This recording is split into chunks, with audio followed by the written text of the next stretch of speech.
आदाब नमस्कार सत श्री अकाल सारे दोस्तों ਨੂੰ जी। मैं ਤੁਹਾਡਾ अपना अमन ਆਸਟ੍ਰੇਲੀਆ ਤੋਂ।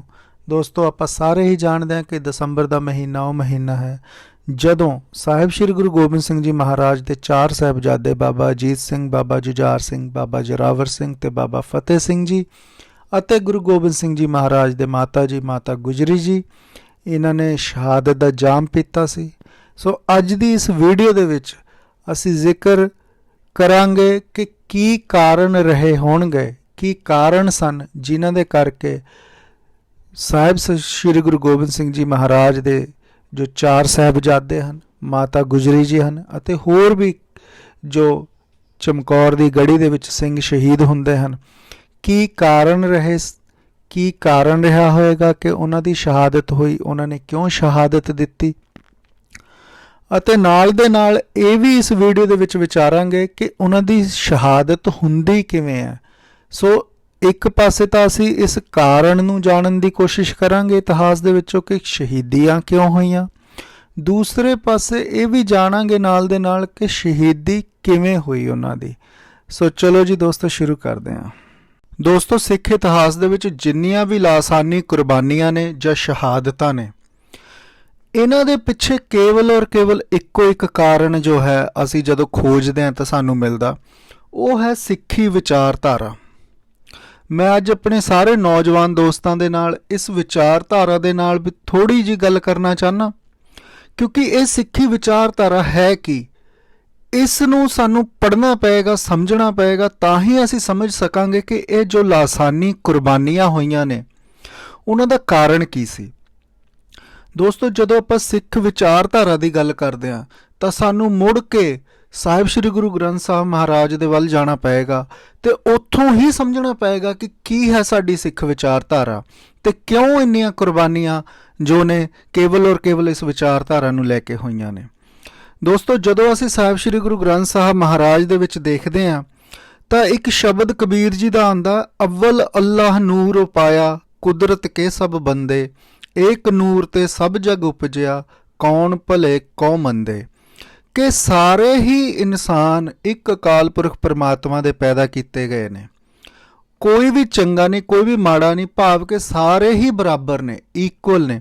ਸੋ ਜਦੋਂ ਸਾਹਿਬ ਸ਼੍ਰੀ ਗੁਰੂ ਗ੍ਰੰਥ ਸਾਹਿਬ ਮਹਾਰਾਜ ਇਹ ਬਚਨ ਕਰਦੇ ਨੇ ਤਾਂ ਇਸ ਬਚਨ ਦੇ ਨਾਲ ਹੀ ਇਹ ਜੋ ਹੈ ਵਿਚਾਰਧਾਰਾ ਸਾਹਮਣੇ ਆਉਂਦੀ ਹੈ ਕਿ ਇੱਕ ਇਨਸਾਨੀ ਜੋ ਇਖਲਾਕ ਹੈ ਉਹ ਇਹ ਹੈ, ਇੱਕ ਮਨੁੱਖਤਾ ਦੇ ਲਈ ਇਕੁਅਲ ਓਪਰਚੁਨਿਟੀ ਹੈ। ਸਾਰੇ ਹੀ ਮਨੁੱਖ ਬਰਾਬਰ ਨੇ, ਕੋਈ ਵੀ ਮਨੁੱਖ ਜੋ ਹੈ ਉੱਚਾ ਜਾਂ ਨੀਵਾਂ ਨਹੀਂ ਹੈ, ਕੋਈ ਜਾਤ ਕਰਕੇ ਉੱਚਾ ਨਹੀਂ ਹੈ, ਕੋਈ ਜਾਤ ਕਰਕੇ ਨੀਵਾਂ ਨਹੀਂ ਹੈ, ਸਾਰੇ ਹੀ ਮਨੁੱਖ ਬਰਾਬਰ ਨੇ। ਤੇ ਬਰਾਬਰ ਕਿਸ ਲਈ ਨੇ? ਅਕਾਲ ਪੁਰਖ ਪਰਮਾਤਮਾ ਨੇ ਸਾਨੂੰ ਇਸ ਜਨਮ ਦੇ ਵਿੱਚ ਇਹ ਇੱਕ ਮੌਕਾ ਦਿੱਤਾ ਹੈ ਮਨੁੱਖਾਂ ਨੂੰ।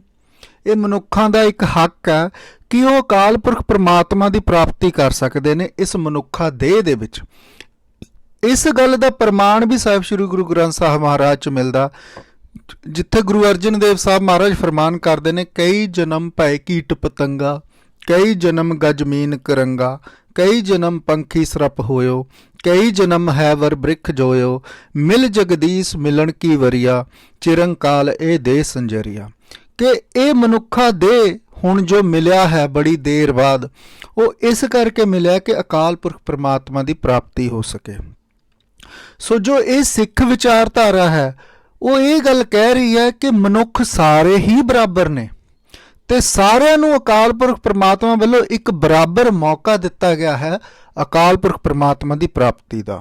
ਸੋ ਦੋਸਤੋ ਸੁਭਾਵਿਕ ਹੀ ਸੀ ਕਿ ਇਨਸਾਨਾਂ ਨੇ, ਮਨੁੱਖਾਂ ਨੇ ਧਰਮ ਵੱਲ ਵੇਖਣਾ ਸੀ ਕਿ ਸਾਡੇ ਧਾਰਮਿਕ ਗ੍ਰੰਥ ਜੋ ਨੇ ਉਹ ਸਾਨੂੰ ਅਕਾਲ ਪੁਰਖ ਪਰਮਾਤਮਾ ਦੀ ਪ੍ਰਾਪਤੀ ਦੇ ਲਈ ਕੀ ਸਿੱਖਿਆ ਦੇ ਰਹੇ ਨੇ, ਕਿਸ ਤਰ੍ਹਾਂ ਅਕਾਲ ਪੁਰਖ ਪਰਮਾਤਮਾ ਦੀ ਪ੍ਰਾਪਤੀ ਹੋ ਸਕਦੀ ਹੈ।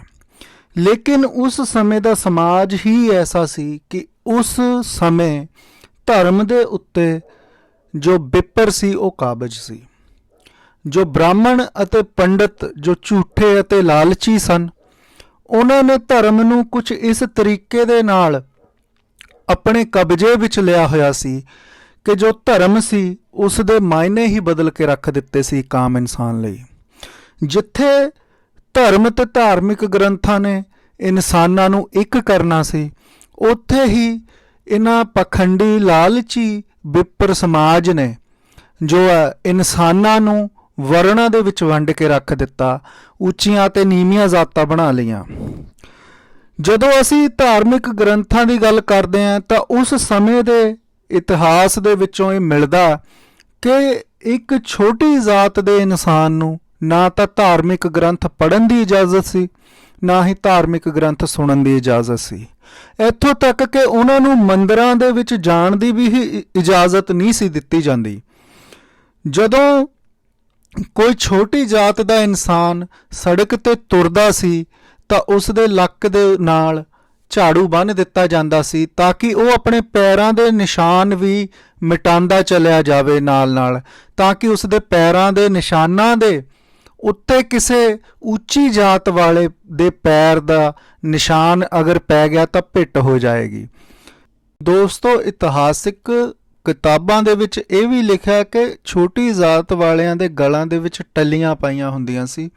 ਜਦੋਂ ਉਹ ਕਿਸੇ ਮਹੱਲੇ ਦੇ ਵਿੱਚੋਂ ਲੰਘਦੇ ਸੀ, ਕਿਸੇ ਗਲੀ ਦੇ ਵਿੱਚੋਂ ਲੰਘਦੇ ਸੀ ਤਾਂ ਉਹ ਟੱਲੀ ਖੜਕਾਉਂਦੇ ਜਾਂਦੇ ਸੀ ਤਾਂ ਕਿ ਜੋ ਬੜੀ ਜਾਤ ਦਾ ਇਨਸਾਨ ਹੈ ਉਹ ਅੰਦਰੋਂ ਆਪਣੇ ਘਰੋਂ ਨਿਕਲੇ ਜਦੋਂ, ਤਾਂ ਜੇ ਉਹ ਟੱਲੀ ਦੀ ਆਵਾਜ਼ ਸੁਣ ਲੇ ਤਾਂ ਉਸ ਨੂੰ ਵਾਰਨਿੰਗ ਹੋ ਜਾਏ ਕਿ ਕੋਈ ਛੋਟੀ ਜਾਤ ਵਾਲਾ ਇਨਸਾਨ ਉੱਥੋਂ ਨਿਕਲ ਰਿਹਾ, ਤੇ ਫਿਰ ਉਹ ਥੋੜ੍ਹੀ ਦੇਰ ਵੇਟ ਕਰਕੇ ਜਦੋਂ ਉਹ ਇਨਸਾਨ ਜੋ ਹੈ ਟੱਲੀ ਖੜਕਾ ਕੇ ਲੰਘ ਜਾਏ ਤੇ ਆਪਣੇ ਪੈਰਾਂ ਦੇ ਨਿਸ਼ਾਨਾਂ ਨੂੰ ਝਾੜੂ ਨਾਲ ਸਾਫ਼ ਕਰ ਦੇ, ਤਾਂ ਉਹ ਬੜੀ ਜ਼ਾਤ ਵਾਲਾ ਇਨਸਾਨ ਜੋ ਹੈ ਬਾਹਰ ਨਿਕਲਦਾ ਸੀ।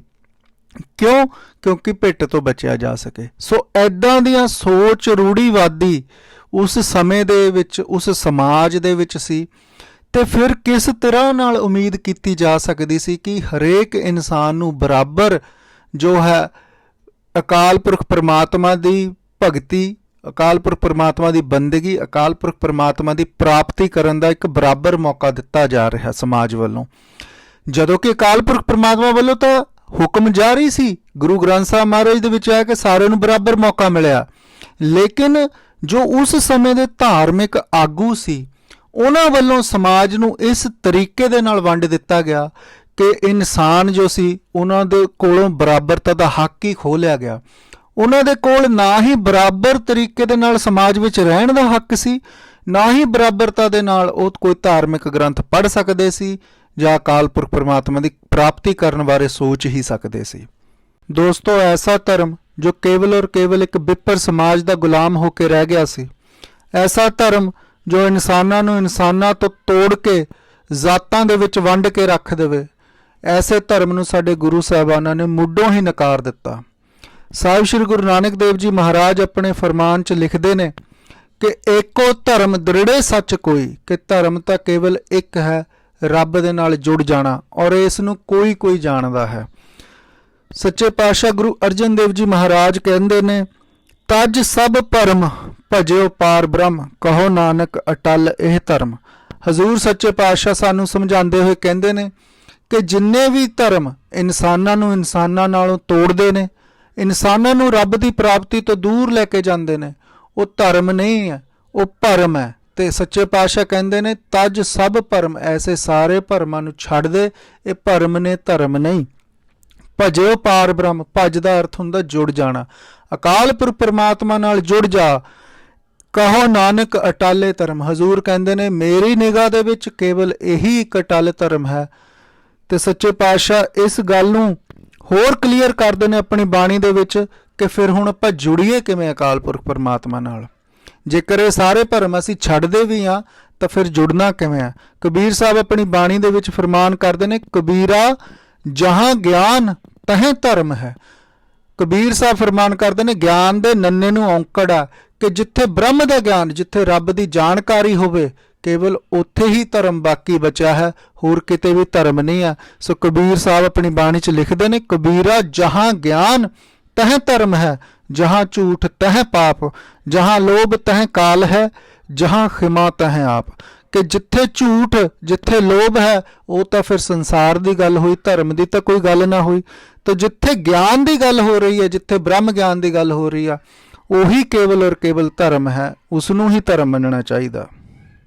ਦੋਸਤੋ, ਐਸੇ ਝੂਠੇ ਧਰਮ ਜਿਨ੍ਹਾਂ ਨੇ ਛੋਟੀ ਜਾਤ ਵਾਲੇ ਇਨਸਾਨਾਂ ਤੋਂ ਧਾਰਮਿਕ ਗ੍ਰੰਥ ਪੜ੍ਹਨ ਦਾ, ਰੱਬ ਦੀ ਬੰਦਗੀ ਕਰਨ ਦਾ, ਧਾਰਮਿਕ ਸਥਲਾਂ ਦੇ ਉੱਤੇ ਜਾਣ ਦਾ ਹੱਕ ਖੋਲ੍ਹਿਆ।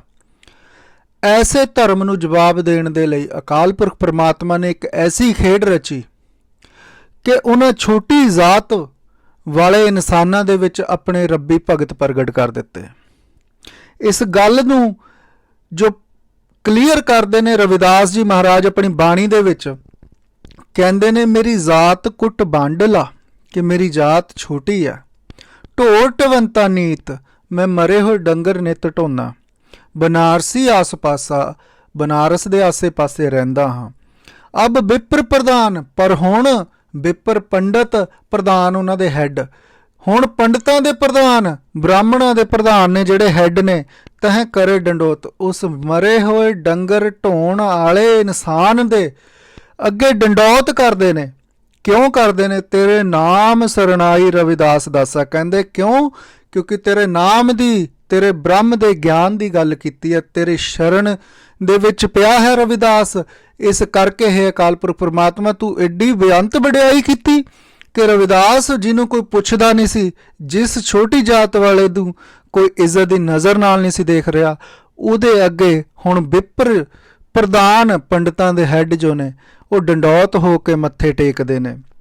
ਜਦੋਂ ਅਸੀਂ ਇਹ ਪੰਕਤੀਆਂ ਰਵਿਦਾਸ ਜੀ ਦੀਆਂ ਪੜ੍ਹਦੇ ਹਾਂ ਗੁਰਬਾਣੀ ਦੇ ਵਿੱਚ, ਐਸੀ ਲਾਲ ਤੁਝ ਬਿਨ ਕੌਣ ਕਰੇ, ਗਰੀਬ ਨਿਵਾਜ਼ ਗਸਾਈਆਂ ਮੇਰਾ, ਮਾਥੇ ਛਤਰ ਤਰੇ, ਤਾਂ ਇਹ ਬਿਲਕੁਲ ਕਲੀਅਰ ਹੋ ਜਾਂਦੀ ਹੈ ਇਸ ਪੰਕਤੀਆਂ ਤੋਂ ਗੱਲ ਕਿ ਉਸ ਸਮੇਂ ਦੇ ਸਮਾਜ ਦੇ ਵਿੱਚ ਜੋ ਛੋਟੀ ਜਾਤ ਦੇ ਇਨਸਾਨਾਂ ਦੇ ਪ੍ਰਤੀ ਜੋ ਸੋਚ ਸੀ ਉਹ ਕੀ ਸੀ। ਤੇ ਰਵਿਦਾਸ ਜੀ ਇਸ ਗੱਲ ਨੂੰ ਕਲੀਅਰ ਕਰ ਦਿੰਦੇ ਨੇ ਬਾਣੀ ਦੇ ਵਿੱਚ ਕਿ ਹੇ ਅਕਾਲ ਪੁਰਖ ਪ੍ਰਮਾਤਮਾ ਤੂੰ ਐਸੀ ਖੇਡ ਰਚੀ ਕਿ ਵੱਡੇ ਵੱਡੇ ਪੰਡਤਾਂ ਦੇ ਜੋ ਹੈੱਡ ਸੀ ਉਹ ਵੀ ਡੰਡੌਤ ਹੋ ਗਏ। ਮੇਰੇ ਸਿਰ ਦੇ ਉੱਤੇ ਛਤਰ ਚਲਾ ਦਿੱਤੇ, ਸਾਰੇ ਪਾਸੇ ਰਵਿਦਾਸ ਰਵਿਦਾਸ ਹੋਣ ਲੱਗ ਪਈ। ਇਹ ਕੇਵਲ ਔਰ ਕੇਵਲ ਅਕਾਲ ਪੁਰਖ ਪ੍ਰਮਾਤਮਾ ਤੇਰੀ ਕਿਰਪਾ ਨਾਲ ਹੋਇਆ। ਦੋਸਤੋ, ਅਕਾਲ ਪੁਰਖ ਪ੍ਰਮਾਤਮਾ ਵੱਲੋਂ ਦਿੱਤੀ ਗਈ ਜੋ ਇਹਨਾਂ ਭਗਤਾਂ ਨੂੰ ਵਡਿਆਈ ਸੀ, ਉਹ ਝੂਠੇ ਵਿਪਰ ਸਮਾਜ ਦੇ ਲੋਕਾਂ ਤੋਂ ਜਰੀ ਨਾ ਗਈ। ਨਿਤ ਇਹੀ ਵਿਉਂਤ ਬਣਾਉਂਦੇ ਰਹੇ ਕਿ ਕਿਵੇਂ ਰਵਿਦਾਸ ਜੀ ਦੀ, ਕਬੀਰ ਜੀ ਦੀ ਇਸ ਸੱਚ ਦੀ ਆਵਾਜ਼ ਨੂੰ ਦਬਾ ਦਿੱਤਾ ਜਾਵੇ, ਕਿਵੇਂ ਉਹਨਾਂ ਦੀ ਆਵਾਜ਼ ਨੂੰ ਖਤਮ ਕੀਤਾ ਜਾਏ। ਪਰ ਅਕਾਲ ਪੁਰਖ ਦੀ ਖੇਡ ਦੇਖੋ, ਵਿਪਰ ਸਮਾਜ ਦੇ ਵਿੱਚ ਵੀ ਐਸੇ ਭਗਤ ਪੈਦਾ ਕਰ ਦਿੱਤੇ ਜੋ ਇਮਾਨਦਾਰੀ ਨਾਲ ਰੱਬ ਦੇ ਸੱਚੇ ਜਾਚਕ ਸੀ, ਰੱਬ ਦੀ ਪ੍ਰਾਪਤੀ ਕਰਨਾ ਚਾਹੁੰਦੇ ਸੀ। ਐਸੇ ਭਗਤ ਪੰਡਿਤ ਬੇਣੀ ਜੀ ਵਰਗੇ ਵਿਦਵਾਨ, ਪਰਮਾਨੰਦ ਜੀ, ਰਾਮਾਨੰਦ ਜੀ, ਜੈਦੇਵ ਪੰਡਿਤ ਜੀ, ਐਸੇ ਭਗਤ ਪੈਦਾ ਕਰ ਦਿੱਤੇ ਜੋ ਇਹਨਾਂ ਭਗਤਾਂ ਦੀ ਆਵਾਜ਼ ਦੇ ਨਾਲ ਆ ਕੇ ਰਲ ਗਏ। ਤੇ ਦੂਸਰੇ ਪਾਸੇ ਵਿਪਰ ਸਮਾਜ ਜੋ ਸੀ ਉਸ ਨੂੰ ਹੋਰ ਫਿਕਰ ਪੈਦਾ ਹੋ ਗਿਆ ਕਿ ਜਿਸ ਚੀਜ਼ ਨੂੰ ਅਸੀਂ ਦਬਾਉਣ ਦੀ ਕੋਸ਼ਿਸ਼ ਕਰ ਰਹੇ ਹਾਂ ਉਹ ਚੀਜ਼ ਹੁਣ ਬੜੀ ਰਫ਼ਤਾਰ ਨਾਲ ਜੋ ਹੈ ਸਮਾਜ ਵਿੱਚ ਫੈਲ ਰਹੀ ਸੀ, ਸੱਚ ਦੀ ਆਵਾਜ਼ ਬਣ ਕੇ।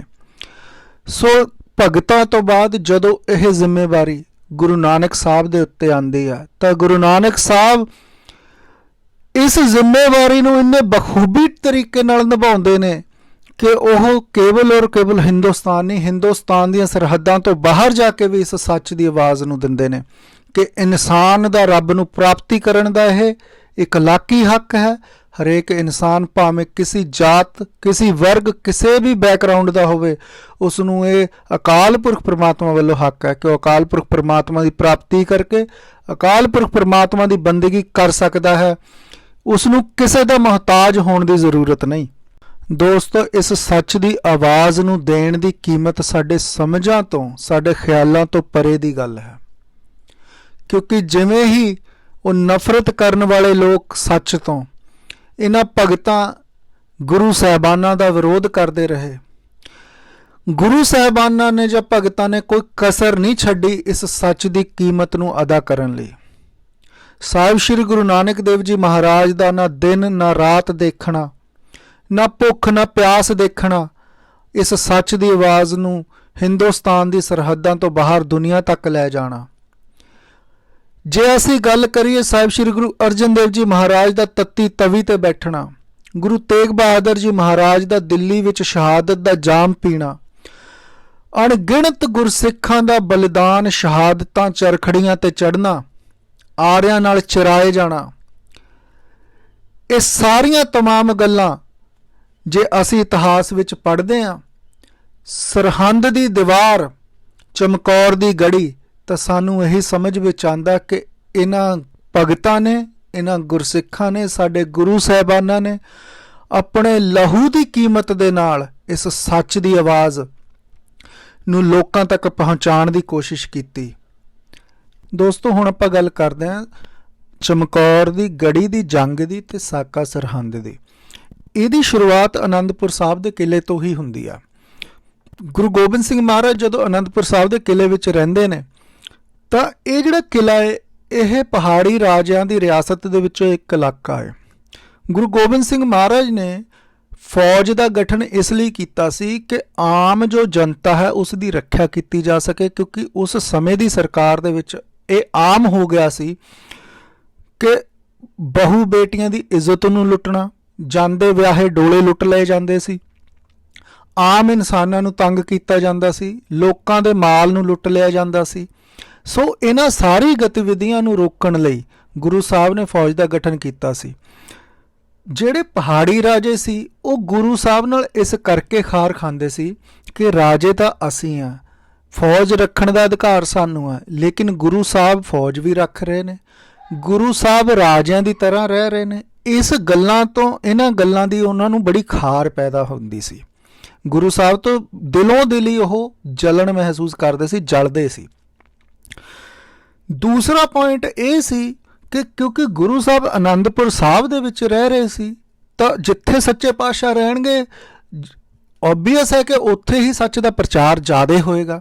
ਤਾਂ ਗੁਰੂ ਗੋਬਿੰਦ ਸਿੰਘ ਮਹਾਰਾਜ ਜਦੋਂ ਇਸ ਸਿੱਖੀ ਦਾ ਪ੍ਰਚਾਰ, ਸੱਚ ਦਾ, ਅਕਾਲ ਪੁਰਖ ਨਾਲ ਜੁੜਨ ਦਾ ਪ੍ਰਚਾਰ, ਰੱਬ ਦੀ ਪ੍ਰਾਪਤੀ ਦੀ ਗੱਲ, ਇਹ ਪ੍ਰਚਾਰ ਨੂੰ ਜਦੋਂ ਫੈਲਾ ਰਹੇ ਨੇ ਤਾਂ ਜਿਹੜੇ ਪਹਾੜੀ ਰਾਜਿਆਂ ਦੇ ਪੁਰੋਹਿਤ ਨੇ, ਜਿਹੜੇ ਪੰਡਤ ਨੇ, ਉਹ ਇਸ ਗੱਲ ਤੋਂ ਵੀ ਜੈਲਸ ਕਰ ਰਹੇ ਨੇ ਕਿ ਇਹ ਆਮ ਲੋਕਾਂ ਨੂੰ ਸਾਡੇ ਜੋ ਸਾਡੇ ਥੱਲੇ ਰਹਿ ਰਹੇ ਨੇ ਉਹਨਾਂ ਨੂੰ ਆਜ਼ਾਦੀ ਦੀਆਂ ਗੱਲਾਂ ਸਿਖਾ ਰਹੇ ਨੇ, ਉਹਨਾਂ ਨੂੰ ਰੱਬ ਨੂੰ ਮਿਲਣ ਦੀਆਂ ਗੱਲਾਂ ਸਿਖਾ ਰਹੇ ਨੇ, ਉਹਨਾਂ ਨੂੰ ਇੱਕ ਅਕਾਲ ਪੁਰਖ ਨਾਲ ਜੋੜਨ ਦੀ ਗੱਲ ਕਰ ਰਹੇ ਨੇ ਤੇ ਸਾਡੀ ਗੁਲਾਮੀ ਤੋਂ ਹਟਾ ਰਹੇ ਨੇ। ਇਸ ਗੱਲ ਕਰਕੇ ਜਿਹੜੇ ਉਹ ਪੁਰੋਹਿਤ ਸੀ, ਪੰਡਤ ਸੀ, ਉਹ ਪਹਾੜੀ ਰਾਜਿਆਂ ਦੇ ਹੋਰ ਕੰਨ ਭਰਦੇ ਸੀ। ਦੋਸਤੋ ਪਹਾੜੀ ਰਾਜਿਆਂ ਵਿੱਚ ਕਦੇ ਵੀ ਇੰਨਾ ਦਮ ਨਹੀਂ ਸੀ ਕਿ ਗੁਰੂ ਗੋਬਿੰਦ ਸਿੰਘ ਮਹਾਰਾਜ ਤੇ ਸਿੱਧਾ ਹਮਲਾ ਕਰਦੇ, ਕਿਉਂਕਿ ਉਹਨਾਂ ਨੂੰ ਪਤਾ ਸੀ ਕਿ ਉਹਨਾਂ ਨੇ ਹਾਰ ਜਾਣਾ। ਇਸ ਲਈ ਉਹਨਾਂ ਨੇ ਖਾਰ ਦੇ ਵਿੱਚ ਮੁਗਲਿਆ ਸਲਤਨਤ ਦੇ ਕੰਨ ਭਰੇ ਕਿ ਗੁਰੂ ਗੋਬਿੰਦ ਸਿੰਘ ਮਹਾਰਾਜ ਨੇ ਫੌਜਾਂ ਰੱਖੀਆਂ ਹੋਈਆਂ ਨੇ ਤੇ ਉਹ ਰਾਜ ਕਰਨਾ ਚਾਹੁੰਦੇ ਨੇ। ਲੇਕਿਨ ਕਦੇ ਵੀ ਗੁਰੂ ਸਾਹਿਬ ਦਾ ਐਸਾ ਖਿਆਲ ਨਹੀਂ ਰਿਹਾ, ਨਾ ਹੀ ਉਹਨਾਂ ਨੇ ਆਪਣੇ ਜੀਵਨ ਕਾਲ ਦੇ ਵਿੱਚ ਕਦੇ ਕੋਈ ਰਾਜ ਕੀਤਾ ਕਿਸੇ ਜਗ੍ਹਾ ਦੇ ਉੱਤੇ, ਕਿਉਂਕਿ ਗੁਰਬਾਣੀ ਦਾ ਜੋ ਫਲਸਫਾ ਉਹ ਇਹ ਕਹਿੰਦਾ, ਰਾਜ ਨਾ ਚਾਹੂੰ ਮੁਕਤ ਨਾ ਚਾਹੂੰ, ਚਾਹੂੰ ਚਰਨ ਪ੍ਰੀਤ ਕਮਲਾਰੇ। ਜੋ ਰੱਬੀ ਆਸ਼ਿਕ ਹੁੰਦੇ ਨੇ ਨਾ ਤਾਂ ਉਹਨਾਂ ਨੂੰ ਕਿਤੇ ਰਾਜ ਚਾਹੀਦਾ ਹੁੰਦਾ, ਨਾ ਹੀ ਉਹਨਾਂ ਨੂੰ ਮੁਕਤੀ ਚਾਹੀਦੀ ਆ, ਉਹਨਾਂ ਨੂੰ ਕੇਵਲ ਔਰ ਕੇਵਲ ਅਕਾਲ ਪੁਰਖ ਪਰਮਾਤਮਾ ਦੇ ਚਰਨਾਂ ਦਾ ਪਿਆਰ ਹੁੰਦਾ। ਸੋ ਇਸ ਲਈ ਇਹ ਗੱਲ ਕਹਿਣੀ ਕਿ ਗੁਰੂ ਸਾਹਿਬ ਨੂੰ ਰਾਜ ਕਰਨ ਦੀ ਕੋਈ ਇੱਛਾ ਸੀ, ਇਹ ਬਿਲਕੁਲ ਨਿਰਮੂਲ ਗੱਲ ਸੀ, ਲੇਕਿਨ ਝੂਠ ਬਣਾ ਕੇ ਜੋ ਆ ਮੁਗਲਿਆ ਸਲਤਨਤ ਨੂੰ ਪੇਸ਼ ਕੀਤਾ ਗਿਆ। ਸੋ ਸਿੱਟਾ ਕੀ ਨਿਕਲਿਆ ਕਿ ਮੁਗਲਿਆ ਸਲਤਨਤ ਤੇ ਪਹਾੜੀ ਰਾਜੇ ਇਹਨਾਂ ਨੇ ਮਿਲ ਕੇ ਅਨੰਦਪੁਰ ਸਾਹਿਬ ਦੇ ਕਿਲੇ ਨੂੰ ਜੋ ਹੈ ਉਹ ਘੇਰਾ ਪਾਇਆ। ਦੋਸਤੋ ਸਨ 1704 ਈਸਵੀ ਦੇ ਵਿੱਚ ਮੁਗਲਿਆ ਫੌਜ ਤੇ ਪਹਾੜੀ ਰਾਜੇ ਦੀ ਫੌਜ ਜੋ ਹੈ ਉਹ ਮਿਲ ਕੇ ਅਨੰਦਪੁਰ ਸਾਹਿਬ ਦੇ ਕਿਲੇ ਨੂੰ ਘੇਰ ਲੈਂਦੀ ਹੈ ਤੇ ਅਨੰਦਪੁਰ ਸਾਹਿਬ ਦੇ ਕਿਲੇ ਨੂੰ ਇਹ ਜੋ ਘੇਰਾ ਹੈ 7 ਤੋਂ 8 ਮਹੀਨੇ ਪਿਆ ਰਹਿੰਦਾ ਹੈ। ਹੌਲੀ ਹੌਲੀ ਗੁਰੂ ਸਾਹਿਬ ਦੀ ਫੌਜ ਦੇ ਕੋਲ ਅੰਦਰ ਕਿਲੇ ਦੇ ਵਿੱਚ ਜੋ ਰਸਦ ਪਾਣੀ ਆ ਉਹ ਵੀ ਖਤਮ ਹੋਣ ਲੱਗ ਜਾਂਦਾ। ਇਤਿਹਾਸਿਕ ਸਰੋਤ ਇੱਥੋਂ ਤੱਕ ਦੱਸਦੇ ਹਨ ਕਿ ਸਿੰਘਾਂ ਨੇ ਪਾਣੀ ਭਰਨ ਦੇ ਲਈ ਵੀ ਸ਼ਹਾਦਤਾਂ ਦਿੱਤੀਆਂ ਨੇ ਤਾਂ ਕਿ ਬਾਕੀ ਜੋ ਸਿੰਘ ਨੇ ਉਹ ਪਾਣੀ ਪੀ ਕੇ ਗੁਜ਼ਾਰਾ ਕਰ ਸਕਣ। ਇਸੇ ਸਮਿਆਂ ਦੇ ਦੌਰਾਨ ਪਹਾੜੀ ਰਾਜਿਆਂ ਦੇ ਵੱਲੋਂ ਇੱਕ ਪੰਡਤ ਜਿਸ ਦਾ ਨਾਮ ਸੀ ਪਰਮਾਨੰਦ, ਉਸ ਪੁਰੋਹਿਤ ਨੂੰ ਗੁਰੂ ਸਾਹਿਬ ਦੇ ਕੋਲ ਇੱਕ ਮੈਸੇਜ ਦੇਣ ਦੇ ਲਈ ਭੇਜਿਆ ਜਾਂਦਾ। ਉਹ ਗੁਰੂ ਸਾਹਿਬ ਦੇ ਦਰਬਾਰ ਵਿੱਚ ਹਾਜ਼ਰ ਹੋ ਕੇ ਸੱਚੇ ਪਾਤਸ਼ਾਹ ਨੂੰ ਇਹ ਬੇਨਤੀ ਕਰਦਾ ਕਿ ਸੱਚੇ ਪਾਤਸ਼ਾਹ ਅਸੀਂ ਗਊ ਦੀ ਕਸਮ ਖਾਂਦੇ ਹਾਂ, ਤੁਸੀਂ ਇਹ ਕਿਲੇ ਨੂੰ ਖਾਲੀ ਕਰ ਦਿਓ, ਤੁਹਾਨੂੰ ਰਸਤਾ ਵੀ ਦਿੱਤਾ ਜਾਏਗਾ, ਕੋਈ ਜਾਨ ਮਾਲ ਦਾ ਨੁਕਸਾਨ ਵੀ ਨਹੀਂ ਕੀਤਾ ਜਾਏਗਾ, ਪਰ ਤੁਸੀਂ ਇਸ ਕਿਲੇ ਨੂੰ ਖਾਲੀ ਕਰਕੇ ਕਿਸੇ ਹੋਰ ਜਗ੍ਹਾ ਦੇ ਉੱਤੇ ਚਲੇ ਜਾਓ।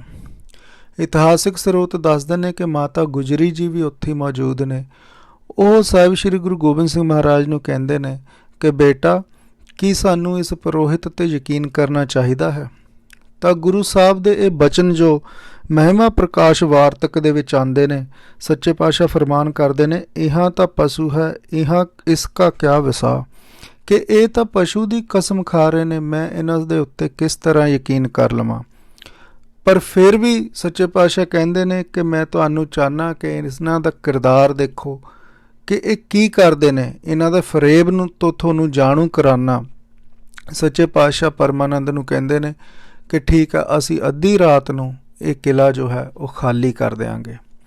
ਹਾਲਾਂਕਿ ਕਿਲ੍ਹੇ ਨੂੰ ਖਾਲੀ ਨਹੀਂ ਕੀਤਾ ਜਾਂਦਾ, ਲੇਕਿਨ ਇਹ ਇੱਕ ਜੰਗੀ ਰਣਨੀਤੀ ਦੀ ਵਿਉਂਤ ਹੁੰਦੀ ਹੈ। ਸੱਚੇ ਪਾਤਸ਼ਾਹ ਨੇ ਉਹਨਾਂ ਦੇ ਫਰੇਬ ਨੂੰ ਜੋ ਹੈ ਸਿੰਘਾਂ ਦੇ ਸਾਹਮਣੇ ਜੋ ਹੈ ਜ਼ਾਹਿਰ ਕਰਨਾ, ਤਾਂ ਸੱਚੇ ਪਾਤਸ਼ਾਹ ਕਹਿੰਦੇ ਨੇ ਠੀਕ ਆ, ਅਸੀਂ ਅੱਧੀ ਰਾਤ ਨੂੰ ਕਿਲ੍ਹਾ ਖਾਲੀ ਕਰ ਦਿਆਂਗੇ। ਤਾਂ ਜੋ ਰਣਨੀਤੀ ਹੈ ਉਸ ਦੇ ਮੁਤਾਬਕ ਜੋ ਹੈ ਸੱਚੇ ਪਾਤਸ਼ਾਹ ਗੱਡਿਆਂ ਦੇ ਵਿੱਚ ਜੋ ਵਾਧੂ ਘਾਟੂ ਕਿਲ੍ਹੇ ਦੇ ਅੰਦਰ ਸਮਾਨ ਹੁੰਦਾ ਉਸ ਨੂੰ ਲੱਦ ਕੇ ਗੱਡਿਆਂ ਦੇ ਉੱਤੇ ਮਸ਼ਾਲਾਂ ਬਲਦੀਆਂ ਲਾ ਕੇ ਅਤੇ ਉਹਨਾਂ ਨੂੰ ਹੱਕ ਦਿੰਦੇ ਨੇ, ਅਤੇ ਆਪ ਜੋ ਹੈ ਅਨੰਦਪੁਰ ਸਾਹਿਬ ਦੇ ਕਿਲ੍ਹੇ ਦੇ ਉੱਤੇ ਇੱਕ ਸਿੰਘ ਦਾਨ ਸਿੰਘ ਦੇ ਨਾਲ ਖੜ੍ਹੇ ਹੋ ਜਾਂਦੇ ਨੇ ਅਤੇ ਦਾਨ ਸਿੰਘ ਨੂੰ ਦਿਖਾਉਂਦੇ ਨੇ ਕਿ ਦਾਨ ਸਿੰਘ ਦੇਖੀ ਹੁਣ ਕੀ ਹੁੰਦਾ। ਤਾਂ ਭਾਈ ਦਾਨ ਸਿੰਘ ਜੀ ਵੀ ਦੇਖਦੇ ਨੇ ਅਤੇ ਕੀ ਦੇਖਣ ਨੂੰ ਨਜ਼ਾਰਾ ਮਿਲਦਾ ਕਿ ਅੱਧੀ ਰਾਤ ਨੂੰ ਪਹਾੜੀ ਰਾਜਿਆਂ ਦੀ ਫੌਜ ਜੋ ਆ ਉਹ ਹਮਲਾ ਕਰਦੀ ਆ ਉਹਨਾਂ ਗੱਡਿਆਂ ਦੇ ਉੱਤੇ। ਅਤੇ ਸੱਚੇ ਪਾਤਸ਼ਾਹ ਉਹਨਾਂ ਦੇ ਫਰੇਬ, ਉਹਨਾਂ ਦੇ ਝੂਠ, ਉਹਨਾਂ ਦੀਆਂ ਝੂਠੀਆਂ ਕਸਮਾਂ ਨੂੰ ਸਿੰਘਾਂ ਦੇ ਵਿੱਚ ਜ਼ਾਹਿਰ ਕਰ ਦਿੰਦੇ ਨੇ ਕਿ ਇਹ ਕਿੰਨੇ ਕਿਰਦਾਰ ਦੇ ਜੋ ਨੇ ਨੀਵੇਂ ਪੱਧਰ 'ਤੇ ਗਿਰ ਚੁੱਕੇ ਨੇ, ਜੋ ਝੂਠ ਬੋਲ ਕੇ, ਜੋ ਇੱਦਾਂ ਦੀਆਂ ਝੂਠੀਆਂ ਕਸਮਾਂ ਖਾ ਕੇ ਜੋ ਹੈ ਸਾਨੂੰ ਇਸ ਕਿਲ੍ਹੇ ਤੋਂ ਜਾਣ ਦੀ ਗੱਲ ਕਰਦੇ ਨੇ। ਇਸ ਤੋਂ ਕੁਝ ਦਿਨਾਂ ਬਾਅਦ ਔਰੰਗਜ਼ੇਬ ਦੇ ਇੱਕ ਅਹਿਲਕਾਰ ਵੱਲੋਂ ਇੱਕ ਕਾਜ਼ੀ ਨੂੰ ਭੇਜਿਆ ਜਾਂਦਾ ਗੁਰੂ ਸਾਹਿਬ ਦੇ ਕੋਲ। ਉਸ ਕਾਜ਼ੀ ਦਾ ਨਾਮ ਹੈ ਕਾਜ਼ੀ ਵਲੀ ਹਸਨ।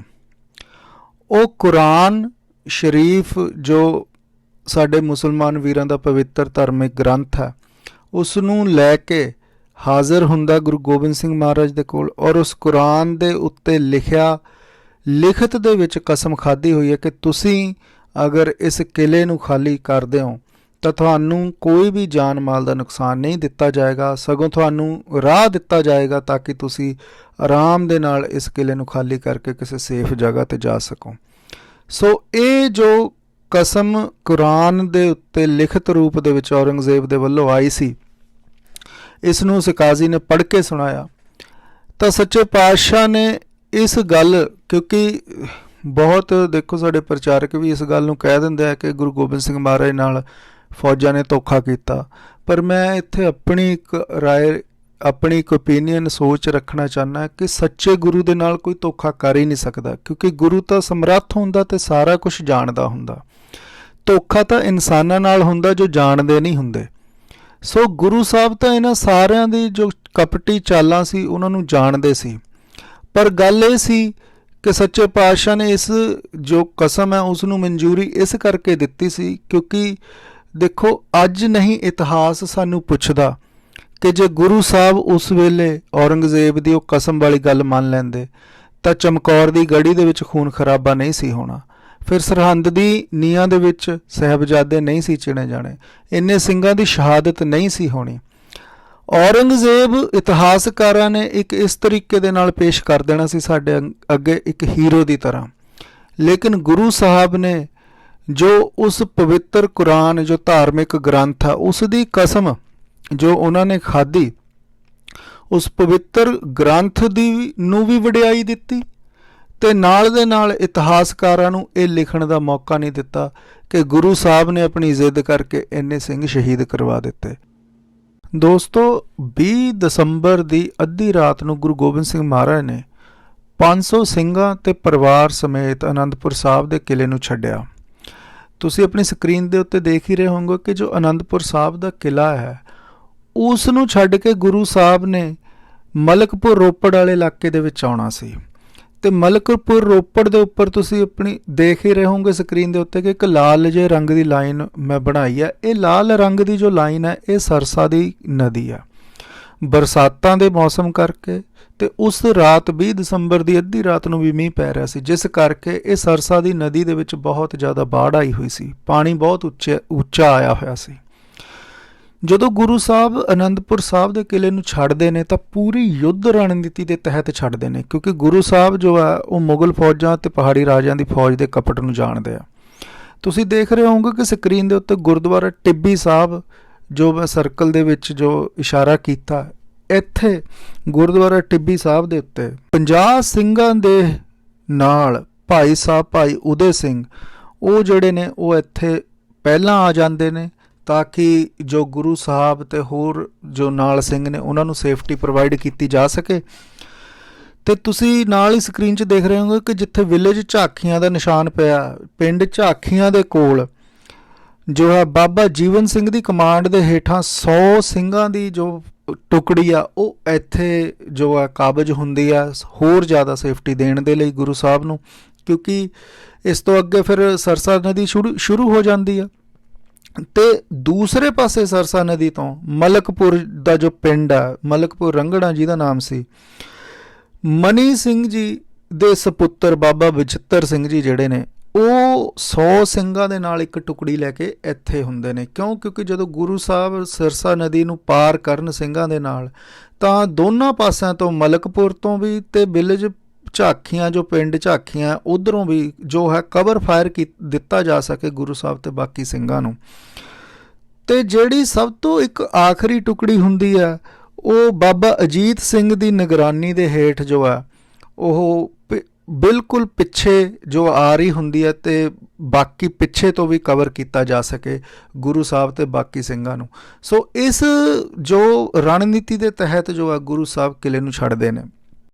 ਜਦੋਂ ਗੁਰੂ ਗੋਬਿੰਦ ਸਿੰਘ ਮਹਾਰਾਜ ਟਿੱਬੀ ਸਾਹਿਬ ਗੁਰਦੁਆਰਾ ਪਹੁੰਚਦੇ ਨੇ, ਜਿਸ ਨੂੰ ਉਸ ਸਮੇਂ ਸ਼ਾਹੀ ਟਿੱਬੀ ਕਿਹਾ ਜਾਂਦਾ, ਜਿੱਥੇ ਭਾਈ ਸਾਹਿਬ ਭਾਈ ਉਦੇ ਸਿੰਘ ਜੀ 50 ਸਿੰਘਾਂ ਦੇ ਨਾਲ ਮੌਜੂਦ ਨੇ, ਉੱਥੇ ਹੀ ਗੁਰੂ ਗੋਬਿੰਦ ਸਿੰਘ ਮਹਾਰਾਜ ਨੂੰ ਇਹ ਖਬਰ ਮਿਲਦੀ ਹੈ ਕਿ ਮੁਗਲ ਫੌਜਾਂ ਨੇ ਪਿੱਛੇ ਹਮਲਾ ਕਰ ਦਿੱਤਾ। ਤੇ ਗੁਰੂ ਸਾਹਿਬ ਜਾਣਦੇ ਨੇ ਕਿ ਬਾਬਾ ਅਜੀਤ ਸਿੰਘ ਜੀ ਸਭ ਤੋਂ ਆਖਰੀ ਟੁਕੜੀ ਦੇ ਵਿੱਚ ਨੇ ਤੇ ਮੁਗਲ ਫੌਜਾਂ ਉਹਨਾਂ ਦੇ ਬਿਲਕੁਲ ਕਰੀਬ ਹੋਣਗੀਆਂ। ਗੁਰੂ ਗੋਬਿੰਦ ਸਿੰਘ ਮਹਾਰਾਜ ਭਾਈ ਸਾਹਿਬ ਭਾਈ ਉਦੇ ਸਿੰਘ ਜੀ ਨੂੰ ਕਹਿੰਦੇ ਨੇ ਕਿ ਮੇਰਾ ਅਜੀਤ ਸਿੰਘ ਨੂੰ ਇਹ ਸੁਨੇਹਾ ਦੇਣਾ ਕਿ ਬਾਬਾ ਅਜੀਤ ਸਿੰਘ ਜੀ ਸ਼ਾਹੀ ਟਿੱਬੀ ਤੇ ਨਾ ਰੁਕਣ ਬਲਕਿ ਮੈਨੂੰ ਸਰਸਾ ਪਾਰ ਮਿਲਣ। ਇੰਨਾ ਕਹਿ ਕੇ ਗੁਰੂ ਸਾਹਿਬ ਜੋ ਹੈ ਉਹ ਅਗਲੇ ਪੜਾਅ ਵੱਲ ਵੱਧ ਜਾਂਦੇ ਨੇ। ਤੇ ਜਦੋਂ ਬਾਬਾ ਅਜੀਤ ਸਿੰਘ ਜੀ ਜੋ ਨੇ ਉਹ ਸ਼ਾਹੀ ਟਿੱਬੀ ਤੇ ਪਹੁੰਚਦੇ ਨੇ ਤਾਂ ਬਾਬਾ ਉਦੇ ਸਿੰਘ ਜੀ ਬਾਬਾ ਅਜੀਤ ਸਿੰਘ ਜੀ ਨੂੰ ਇਹ ਖਬਰ ਦਿੰਦੇ ਨੇ ਕਿ ਸੱਚੇ ਪਾਤਸ਼ਾਹ ਦਾ ਹੁਕਮ ਆਪ ਜੀ ਲਈ। ਤਾਂ ਬਾਬਾ ਅਜੀਤ ਸਿੰਘ ਜੀ ਆਪਣੀ ਦਲ ਨੂੰ ਲੈ ਕੇ ਜੋ ਹੈ ਸ਼ਾਹੀ ਟਿੱਬੀ ਤੇ ਨਹੀਂ ਰੁਕਦੇ, ਗੁਰੂ ਸਾਹਿਬ ਦੇ ਹੁਕਮ ਫਰਮਾਨ ਦੇ ਨਾਲ ਦੇ ਮੁਤਾਬਕ ਉਹ ਅੱਗੇ ਵੱਧ ਜਾਂਦੇ ਨੇ।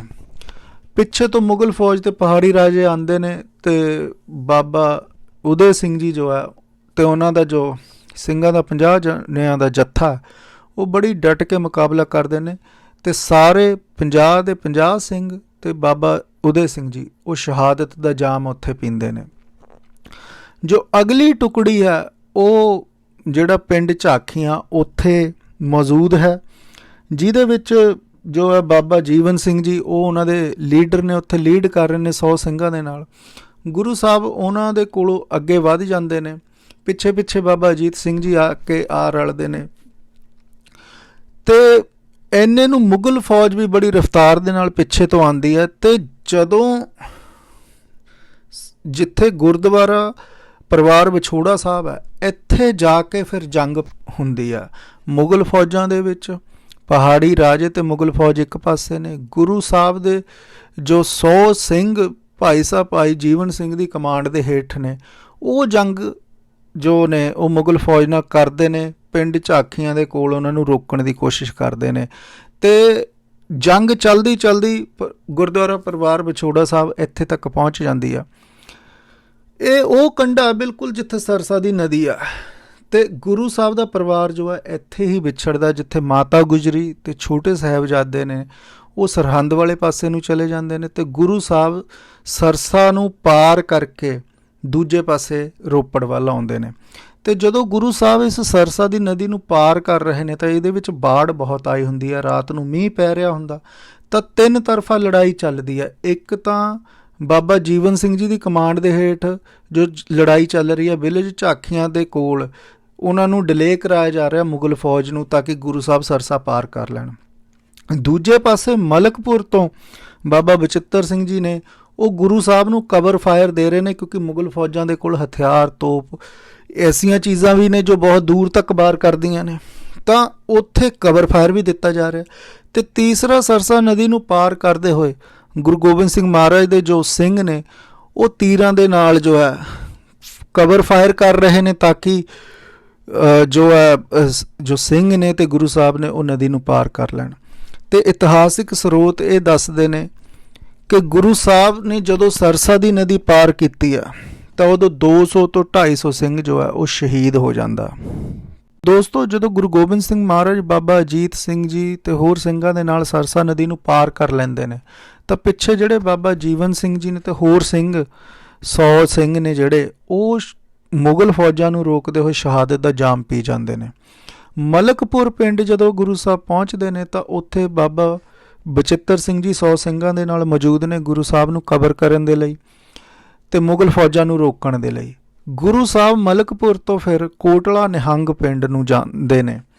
ਕੋਟਲਾ ਨਿਹੰਗ ਪਿੰਡ ਹੀ ਗੁਰੂ ਸਾਹਿਬ ਨੇ ਕਿਉਂ ਚੁਣਿਆ, ਉਸ ਦਾ ਕਾਰਨ ਇਹ ਸੀ ਕਿ ਇੱਥੇ ਇੱਕ ਐਸਾ ਪਰਿਵਾਰ ਰਹਿੰਦਾ ਸੀ, ਮੁਸਲਮਾਨ ਪਰਿਵਾਰ ਸੀ, ਜੋ ਗੁਰੂ 6ਵੇਂ ਪਾਤਸ਼ਾਹ ਦੇ ਸਮੇਂ ਤੋਂ ਹੀ ਗੁਰੂ ਘਰ ਦੀ ਸੇਵਾ ਕਰ ਰਿਹਾ ਸੀ।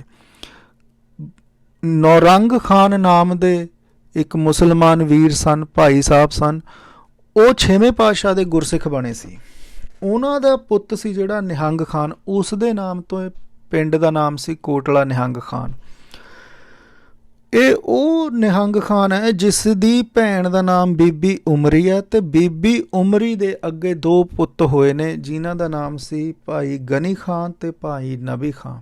ਇਹ ਉਹੀ ਭਾਈ ਗਨੀ ਖਾਨ ਤੇ ਭਾਈ ਨਬੀ ਖਾਨ ਨੇ ਜਿਨ੍ਹਾਂ ਨੇ ਗੁਰੂ ਗੋਬਿੰਦ ਸਿੰਘ ਮਹਾਰਾਜ ਨੂੰ ਮਾਛੂਵਾੜੇ ਤੋਂ ਆਲਮਗੀਰ ਨੂੰ ਉੱਚ ਦਾ ਪੀਰ ਬਣਾ ਕੇ ਲੈ ਕੇ ਜਾਣ ਦੀ ਜੋ ਸੇਵਾ ਨਿਭਾਈ ਆ।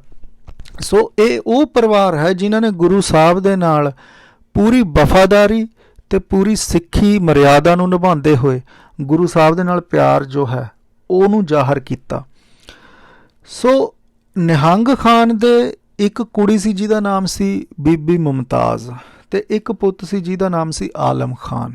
ਸੋ ਜਦੋਂ ਗੁਰੂ ਸਾਹਿਬ ਇਹਨਾਂ ਦੇ ਘਰੇ ਪਹੁੰਚਦੇ ਨੇ ਤਾਂ ਬੀਬੀ ਮੁਮਤਾਜ਼ ਤੇ ਆਲਮ ਖਾਨ ਇਹ ਦੋਨੋਂ ਭਾਈ ਭੈਣ ਉਦੋਂ ਮੌਜੂਦ ਨੇ ਘਰ ਦੇ ਵਿੱਚ, ਤੇ ਗੁਰੂ ਸਾਹਿਬ ਦਾ ਬੜੇ ਖੁੱਲ੍ਹੇ ਦਿਲੋਂ ਸਤਿਕਾਰ ਕਰਦੇ ਨੇ ਸੱਚੇ ਪਾਤਸ਼ਾਹ ਦੇ ਆਏ ਦਾ।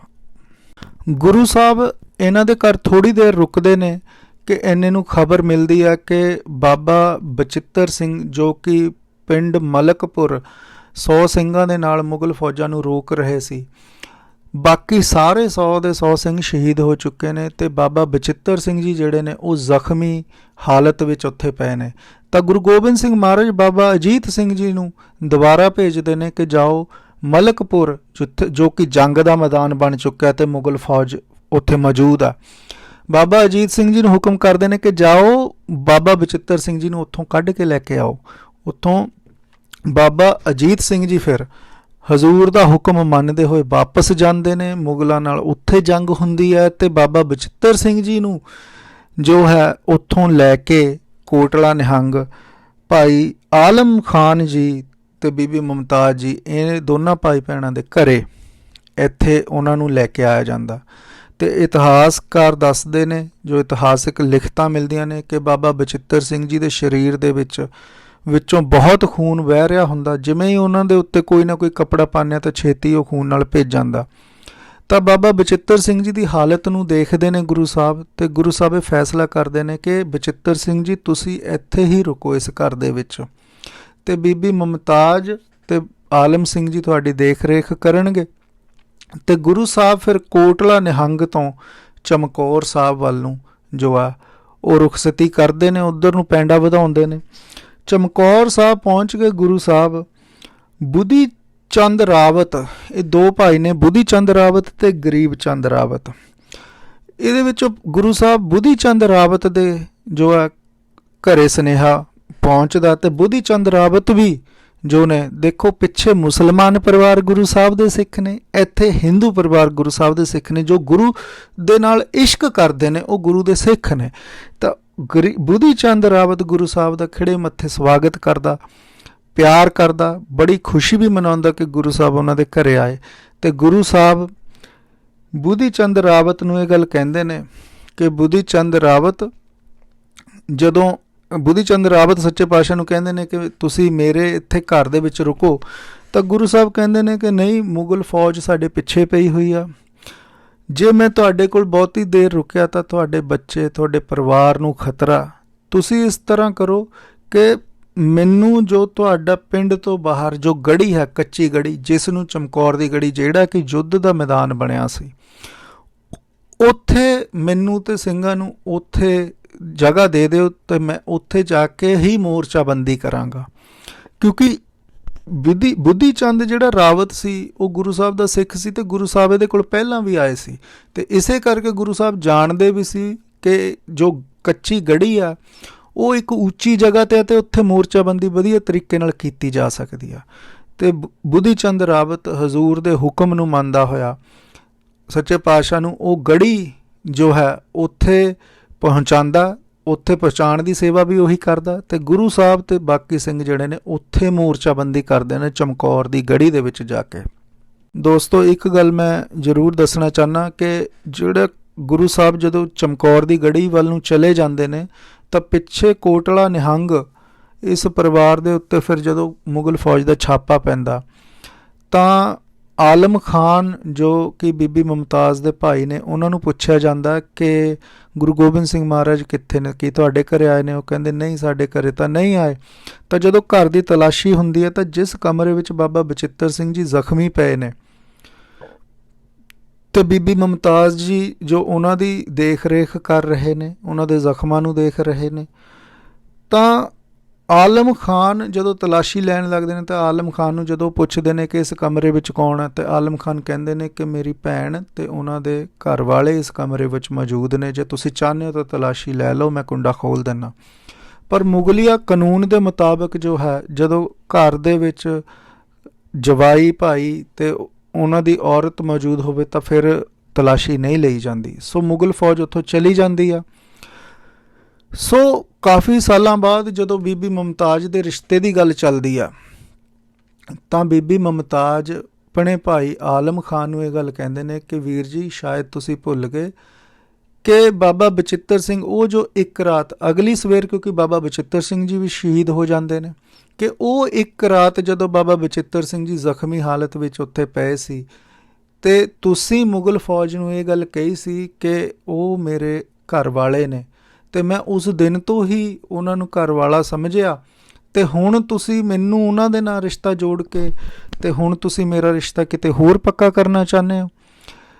ਤਾਂ ਇਤਿਹਾਸ ਵਿੱਚ ਇਹ ਗੱਲ ਬਿਲਕੁਲ ਲਿਖਤ ਵਿੱਚ ਆਉਂਦੀ ਹੈ। ਬੀਬੀ ਮੁਮਤਾਜ਼ ਜੀ ਦੇ ਲਈ ਉੱਥੇ ਗੁਰਦੁਆਰਾ ਸਾਹਿਬ ਵੀ ਬਣਿਆ, ਤੁਸੀਂ ਜਾ ਕੇ ਦੇਖ ਸਕਦੇ ਹੋ। ਉਹਨਾਂ ਨੇ ਤਾਂ ਉਮਰ ਫਿਰ ਵਿਆਹ ਨਹੀਂ ਸੀ ਕਰਾਇਆ ਅਤੇ ਆਪਣੇ ਆਪ ਨੂੰ ਬਾਬਾ ਬਚਿੱਤਰ ਸਿੰਘ ਜੀ ਦੀ ਪਤਨੀ ਸਵੀਕਾਰ ਕਰਕੇ ਹੀ ਸਾਰੀ ਉਮਰ ਉਸੇ ਤਰੀਕੇ ਦੇ ਨਾਲ ਕੱਢ ਦਿੱਤੀ। ਧੰਨ ਨੇ ਉਹ ਜੀਵਨ, ਧੰਨ ਨੇ ਐਸੇ ਜੀਵਨ ਜੋ ਆਪਣੇ ਬਚਨਾਂ ਦੇ ਉੱਤੇ, ਆਪਣੇ ਗੁਰੂ ਦੇ ਲਈ ਜੋ ਹੈ ਕੁਰਬਾਨੀਆਂ ਦਿੰਦੇ ਰਹੇ। ਦੋਸਤੋ, ਜਦੋਂ ਗੁਰੂ ਗੋਬਿੰਦ ਸਿੰਘ ਮਹਾਰਾਜ ਦੇ ਨਾਲ ਗੁਰਸਿੱਖ ਚਮਕੌਰ ਦੀ ਗੜੀ ਦੇ ਵਿੱਚ ਪਹੁੰਚਦੇ ਨੇ ਤਾਂ ਆਪਾਂ ਸਾਰੇ ਜਾਣਦੇ ਹੀ ਹਾਂ, ਆਪਣੀ ਮਾਨਸਿਕਤਾ ਦੇ ਵਿੱਚ ਜੇ ਅਸੀਂ ਉਹ ਚਿੱਤਰ ਨੂੰ ਲੇਖੀਏ ਕਿ ਸਿੰਘ ਜੋ ਬਰਸਾਤਾਂ ਦੇ ਵਿੱਚ, ਮੀਂਹ ਪੈਂਦੇ ਦੇ ਵਿੱਚ, ਜੰਗੀ ਹਾਲਾਤਾਂ ਦੇ ਵਿੱਚ ਭੁੱਖਣ ਭਾਣੇ ਜੋ ਹੈ ਅਨੰਦਪੁਰ ਸਾਹਿਬ ਦੇ ਕਿਲ੍ਹੇ ਨੂੰ ਛੱਡ ਕੇ ਚਮਕੌਰ ਤੱਕ ਪਹੁੰਚੇ ਨੇ, ਕੀ ਹਾਲਾਤ ਹੋਣਗੇ। ਠੰਡ ਦਾ ਸਮਾਂ ਹੈ, ਸਿੰਘਾਂ ਨੇ ਘੋੜਿਆਂ ਤੋਂ ਕਾਠੀਆਂ ਲਾ ਕੇ ਉਹਨਾਂ ਦੇ ਬਿਸਤਰੇ ਬਣਾ ਕੇ ਉਹਨਾਂ ਦੇ ਉੱਤੇ ਪਏ ਨੇ, ਅਤੇ 10ਵੇਂ ਪਾਤਸ਼ਾਹ ਇਸ਼ਕ ਦੇ ਵਿੱਚ ਆਏ ਸਿੰਘਾਂ ਦੇ ਜੋ ਮੱਥੇ ਨੇ ਉਹ ਚੁੰਮ ਰਹੇ ਨੇ। ਸੱਚੇ ਪਾਤਸ਼ਾਹ ਇਤਿਹਾਸਕਾਰ ਲਿਖਦੇ ਨੇ ਕਿ ਕਹਿੰਦੇ ਨੇ ਕਿ ਮੇਰਾ ਦਿਲ ਕਰਦਾ ਹੈ ਕਿ ਮੈਂ ਤੁਹਾਡੇ ਪੈਰਾਂ ਨੂੰ ਦਬਾਵਾਂ ਤਾਂ ਕਿ ਥੋੜ੍ਹੀ ਤੁਹਾਡੀ ਥਕਾਵਟ ਦੂਰ ਹੋ ਸਕੇ। ਤੁਸੀਂ ਮੇਰੇ ਇਸ਼ਕ ਦੇ ਵਿੱਚ ਆਪਣੇ ਪਰਿਵਾਰਾਂ ਨੂੰ ਛੱਡ ਕੇ ਮੇਰੇ ਨਾਲ ਚੱਲੇ ਹੋ। ਤਾਂ ਸਿੰਘ ਜੋ ਨੇ ਉੱਥੇ ਸੱਚੇ ਪਾਤਸ਼ਾਹ ਨੂੰ ਬੇਨਤੀ ਕਰਦੇ ਨੇ ਕਿ ਸੱਚੇ ਪਾਤਸ਼ਾਹ, ਆਪ ਗੁਰੂ ਹੋ ਤੁਸੀਂ, ਅਸੀਂ ਤੁਹਾਡੇ ਸਿੱਖ ਹਾਂ, ਇਹ ਸੇਵਾ ਦਾ ਮੌਕਾ ਸਾਨੂੰ ਦਿਓ, ਸਾਨੂੰ ਹੁਕਮ ਕਰੋ ਕਿ ਅਸੀਂ ਕੀ ਕਰੀਏ। ਸੱਚੇ ਪਾਤਸ਼ਾਹ ਇਸੀ ਤਰ੍ਹਾਂ ਸਿੰਘਾਂ ਨੂੰ ਪਿਆਰ ਕਰਦੇ ਰਹਿੰਦੇ ਨੇ ਉਸ ਰਾਤ, ਅਤੇ ਨਾਲ ਬਾਬਾ ਅਜੀਤ ਸਿੰਘ ਨੂੰ ਵੀ ਪਿਆਰ ਕਰਦੇ ਨੇ, ਕਿਉਂਕਿ ਸੱਚੇ ਪਾਤਸ਼ਾਹ ਜਾਣਦੇ ਨੇ ਕਿ ਅਗਲੇ ਦਿਨ ਬਾਬਾ ਅਜੀਤ ਸਿੰਘ, ਬਾਬਾ ਜੁਝਾਰ ਸਿੰਘ ਅਤੇ ਹੋਰ ਸਿੰਘਾਂ ਨੇ ਵੀ ਸ਼ਹੀਦ ਹੋਣਾ। ਤੋ ਜੋ ਇਹ ਮਾਹੌਲ ਹੈ ਇਸੀ ਤਰ੍ਹਾਂ ਰਹਿੰਦਾ ਰਾਤ ਦਾ।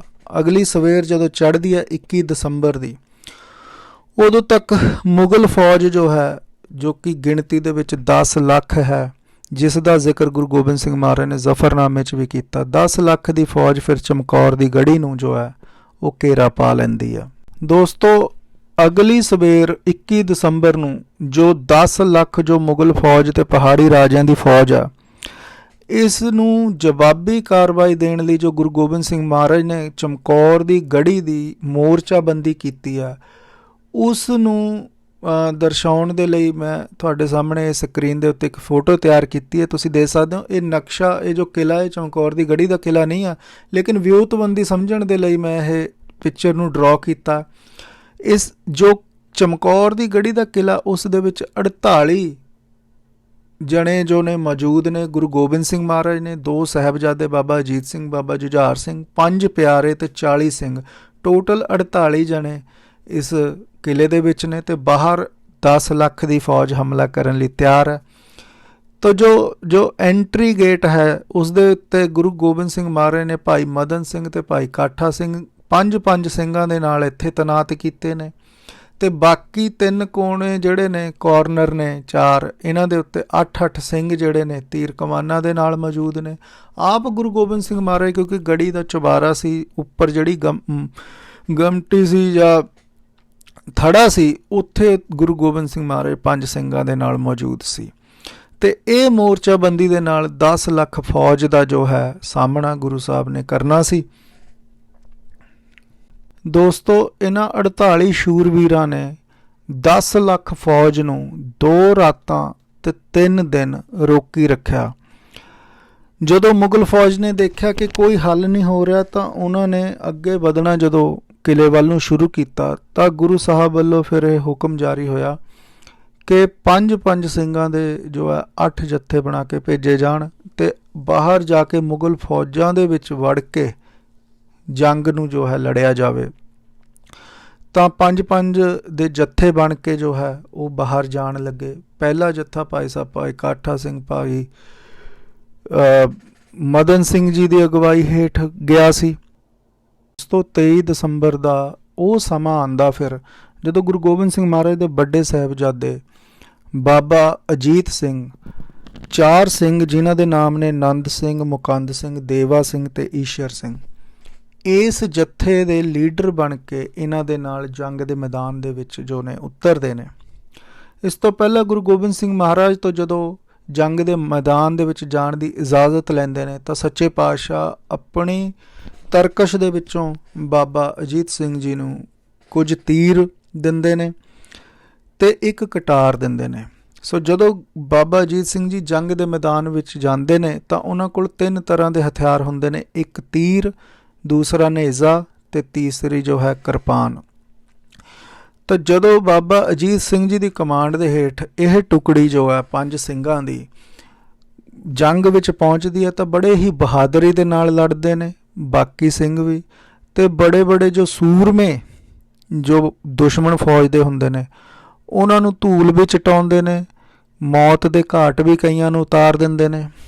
ਬਾਬਾ ਅਜੀਤ ਸਿੰਘ ਜੀ ਸਭ ਤੋਂ ਪਹਿਲਾਂ ਤੀਰਾਂ ਦੀ ਵਰਖਾ ਕਰਦੇ ਨੇ, ਤੀਰਾਂ ਦੇ ਨਾਲ ਦੁਸ਼ਮਣ ਦਾ ਜੋ ਹੈ ਉਸ ਨੂੰ ਖ਼ਤਮ ਕਰਦੇ ਨੇ, ਦੁਸ਼ਮਣ ਨੂੰ। ਜਦੋਂ ਬਾਬਾ ਅਜੀਤ ਸਿੰਘ ਜੀ ਦੀ ਤਰਕਸ਼ ਦੇ ਵਿੱਚੋਂ ਤੀਰ ਖ਼ਤਮ ਹੋ ਜਾਂਦੇ ਨੇ, ਤਾਂ ਬਾਬਾ ਅਜੀਤ ਸਿੰਘ ਜੀ ਆਪਣਾ ਨੇਜ਼ਾ ਜੋ ਹੈ ਉਸ ਨੂੰ ਕੱਢ ਲੈਂਦੇ ਨੇ, ਤੇ ਲੜਦੇ ਦੁਸ਼ਮਣਾਂ ਨੂੰ ਖ਼ਤਮ ਕਰਦੇ ਇੱਕ ਯੋਧੇ ਕੋਲ ਪਹੁੰਚਦੇ ਨੇ, ਜੋ ਦੁਸ਼ਮਣ ਫੌਜ ਦੇ ਵਿੱਚ ਇੱਕ ਬੜਾ ਵੱਡਾ ਯੋਧਾ ਮੰਨਿਆ ਜਾਂਦਾ ਸੀ, ਜਿਸ ਦਾ ਨਾਮ ਸੀ ਅਨਵਰ ਖਾਨ। ਅਨਵਰ ਖਾਨ ਨੇ ਆਪਣੇ ਸਰੀਰ ਤੇ ਪੂਰਾ ਬਖਤਰ ਪਾਇਆ ਹੋਇਆ ਸੀ। ਬਖਤਰ ਦਾ ਮਤਲਬ ਹੁੰਦਾ ਲੋਹੇ ਦੇ ਇਸ ਤਰ੍ਹਾਂ ਦੇ ਕੱਪੜੇ, ਜੋ ਜੰਗੀ ਕੱਪੜੇ ਹੁੰਦੇ ਨੇ, ਤਾਂ ਕਿ ਕਿਸੇ ਵੀ ਪਾਸਿਓਂ ਸਰੀਰ ਦੇ ਉੱਤੇ ਕਿਸੇ ਵੀ ਤਲਵਾਰ ਜਾਂ ਤੀਰ ਦਾ ਵਾਰ ਨਾ ਹੋ ਸਕੇ। ਤਾਂ ਜੋ ਅਨਵਰ ਖਾਨ ਹੈ, ਉਸ ਦੇ ਨਾਲ ਬਾਬਾ ਅਜੀਤ ਸਿੰਘ ਜੀ ਜੋ ਹਨ ਉਹ ਜੂਝਦੇ ਨੇ, ਤੇ ਅਨਵਰ ਖਾਨ ਬਾਬਾ ਅਜੀਤ ਸਿੰਘ ਜੀ ਦਾ ਜੋ ਘੋੜਾ ਉਸ ਨੂੰ ਵੀ ਜ਼ਖਮੀ ਕਰਨ ਦੀ ਕੋਸ਼ਿਸ਼ ਕਰਦਾ। ਬਾਬਾ ਅਜੀਤ ਸਿੰਘ ਜੀ ਕਾਫੀ ਦੇਰ ਜਦੋਂ ਉਸ ਦੇ ਨਾਲ ਜੂਝਦੇ ਰਹਿੰਦੇ ਨੇ ਅਨਵਰ ਖਾਨ ਦੇ ਨਾਲ, ਤਾਂ ਕੋਈ ਐਸੀ ਜਗ੍ਹਾ ਨਹੀਂ ਉਹਨਾਂ ਨੂੰ ਮਿਲਦੀ ਜਿੱਥੇ ਅਨਵਰ ਖਾਨ ਦੇ ਸਰੀਰ ਨੂੰ ਜੋ ਹੈ ਬਖਤਰ ਤੋਂ ਬਿਨਾਂ ਲੱਭਿਆ ਜਾ ਸਕੇ ਤੇ ਉੱਥੇ ਭਾਲਾ ਜੋ ਨੇਜਾ ਹੈ ਉਹਨੂੰ ਮਾਰਿਆ ਜਾ ਸਕੇ। ਤਾਂ ਬਾਬਾ ਅਜੀਤ ਸਿੰਘ ਜੀ ਫਾਈਨਲੀ ਫਿਰ ਕੀ ਕਰਦੇ ਨੇ ਕਿ ਇੰਨੀ ਜ਼ੋਰ ਦੇ ਨਾਲ ਭਾਲਾ ਜੋ ਅਨਵਰ ਖਾਨ ਦੀ ਛਾਤੀ ਦੇ ਵਿੱਚ ਮਾਰਦੇ ਨੇ ਕਿ ਬਖਤਰ ਪਾੜ ਕੇ ਜੋ ਨੇਜਾ ਹੈ ਉਹ ਆਰ ਪਾਰ ਹੋ ਜਾਂਦਾ ਅਨਵਰ ਖਾਨ ਦੀ ਛਾਤੀ 'ਚੋਂ। ਤਾਂ ਜਦੋਂ ਅਨਵਰ ਖਾਨ ਦੀ ਤਾਂ ਮੌਤ ਹੋ ਜਾਂਦੀ ਆ, ਪਰ ਜਦੋਂ ਬਾਬਾ ਜੀ ਉਸ ਨੇਜੇ ਨੂੰ ਵਾਪਸ ਖਿੱਚਦੇ ਨੇ ਆਪਣੇ ਵੱਲ ਨੂੰ ਤਾਂ ਨੇਜੇ ਦਾ ਜਿਹੜਾ ਸਿਰਫ ਲੱਕੜੀ ਵਾਲਾ ਹਿੱਸਾ ਹੈ, ਜੋ ਲੋਹੇ ਦਾ ਹਿੱਸਾ ਹੈ, ਉਹ ਅਨਵਰ ਖਾਨ ਦੀ ਪਿੱਠ ਪਿੱਛੇ ਫਸ ਜਾਂਦਾ ਬਖਤਰ ਦੇ ਵਿੱਚ। ਉਹ ਨਹੀਂ ਨਿਕਲਦਾ ਤੇ ਕੇਵਲ ਲੱਕੜੀ ਜੋ ਹੈ ਉਹ ਨੇਜੇ ਦੇ ਵਿੱਚੋਂ ਬਾਹਰ ਨਿਕਲ ਆਉਂਦੀ ਹੈ। ਤਾਂ ਜਦੋਂ ਲੱਕੜੀ ਜੋ ਸੋਟੀ ਆ ਉਹੀ ਹੱਥ ਵਿੱਚ ਰਹਿ ਜਾਂਦੀ ਆ। ਤਾਂ ਬਾਬਾ ਜੀ ਫਟਾਫਟ ਫਿਰ ਆਪਣਾ ਜੋ ਤੀਸਰਾ ਹਥਿਆਰ ਹੈ ਤਲਵਾਰ ਜਿਹਨੂੰ ਕਹਿੰਦੇ ਆਪਾਂ ਕਿਰਪਾਨ, ਉਸ ਨੂੰ ਕੱਢਦੇ ਨੇ ਤੇ ਉਸ ਦੇ ਨਾਲ ਫਿਰ ਗੱਤਕਾ ਖੇਲਦੇ ਹੋਏ ਦੁਸ਼ਮਣਾਂ ਨੂੰ ਜੋ ਹੈ ਉਹਨਾਂ ਦੇ ਉੱਤੇ ਭਾਰੀ ਪੈਂਦੇ ਨੇ ਤੇ ਦੁਸ਼ਮਣਾਂ ਨੂੰ ਖ਼ਤਮ ਕਰਦੇ ਨੇ। ਬਾਬਾ ਜੀ ਜਦੋਂ 1200 ਮੁਗਲ ਫੌਜ ਨੂੰ ਤਾਂ ਤੀਰਾਂ ਦੇ ਨਾਲ ਹੀ ਖ਼ਤਮ ਕਰ ਚੁੱਕੇ ਹੁੰਦੇ ਨੇ, ਤੀਰ ਤੇ ਨੇਜੇ ਦੇ ਨਾਲ। ਸੋ ਬਾਬਾ ਜੀ ਜਦੋਂ ਜੰਗ ਦੇ ਵਿੱਚ ਲੜ ਰਹੇ ਨੇ ਗੱਤਕੇ ਦੇ ਨਾਲ ਤੇ ਗੁਰੂ ਗੋਬਿੰਦ ਸਿੰਘ ਮਹਾਰਾਜ ਜੋ ਨੇ ਉਹ ਗੜੀ ਦੇ ਉੱਤੇ ਖੜ ਕੇ ਦੇਖ ਰਹੇ ਨੇ ਤੇ ਖੁਸ਼ ਹੋ ਰਹੇ ਨੇ ਕਿ ਮੇਰੇ ਪੁੱਤਰ ਕਿੰਨੀ ਜੋ ਬਹਾਦਰੀ ਦੇ ਨਾਲ ਲੜ ਰਹੇ ਨੇ। ਜਦੋਂ ਬਾਬਾ ਅਜੀਤ ਸਿੰਘ ਜੀ ਲੜਦੇ ਲੜਦੇ ਇੰਨਾ ਜ਼ਿਆਦਾ ਮਤਲਬ ਕਿ ਗੱਤਕੇ ਨੂੰ ਖੇਲਦੇ ਨੇ ਕਿ ਉਹਨਾਂ ਦੀ ਤਲਵਾਰ ਜਿਹੜੀ ਆ ਉਹ ਖੂੰਡੀ ਹੋ ਕੇ ਟੁੱਟ ਜਾਂਦੀ ਆ। ਤਾਂ ਬਾਬਾ ਅਜੀਤ ਸਿੰਘ ਜੀ ਜੋ ਅੱਲਾ ਯੋਗੀ ਖਾਨ ਲਿਖਦਾ, ਉਹ ਇਹ ਲਿਖਦਾ ਕਿ ਬਾਬਾ ਅਜੀਤ ਸਿੰਘ ਜੀ ਜਦੋਂ ਤਲਵਾਰ ਗੁਰੂ ਗੋਬਿੰਦ ਸਿੰਘ ਵੱਲ ਮਹਾਰਾਜ ਵੱਲ ਜਦੋਂ ਦੇਖਦੇ ਨੇ ਤਾਂ ਤਲਵਾਰ ਦੇ ਨਾਲ ਸਲਾਮੀ ਕਰਦੇ ਨੇ। ਤਾਂ ਇੰਨੇ ਦੇ ਵਿੱਚ ਬਾਬਾ ਅਜੀਤ ਸਿੰਘ ਜੀ ਦੀ ਛਾਤੀ ਦੇ ਵਿੱਚੋਂ ਪਿੱਛੇ ਤੋਂ ਪਿੱਠ ਦੇ ਪਿੱਛੋਂ ਬਰਛਾ ਮਾਰਿਆ ਜਾਂਦਾ ਤੇ ਛਾਤੀ ਦੇ ਵਿੱਚੋਂ ਲੰਘਾ ਦਿੱਤਾ ਜਾਂਦਾ। ਸੋ ਇਤਿਹਾਸਕਾਰ ਲਿਖਦੇ ਨੇ ਕਿ ਜਿਹਨੇ ਬਰਛਾ ਮਾਰਿਆ ਸੀ ਉਹ ਜੋ ਬੰਦਾ ਸੀ ਉਹ ਸੈਯਦ ਜਲਾਲੂਦੀਨ ਦਾ ਪੋਤਾ ਸੀ, ਪੋਤਰਾ।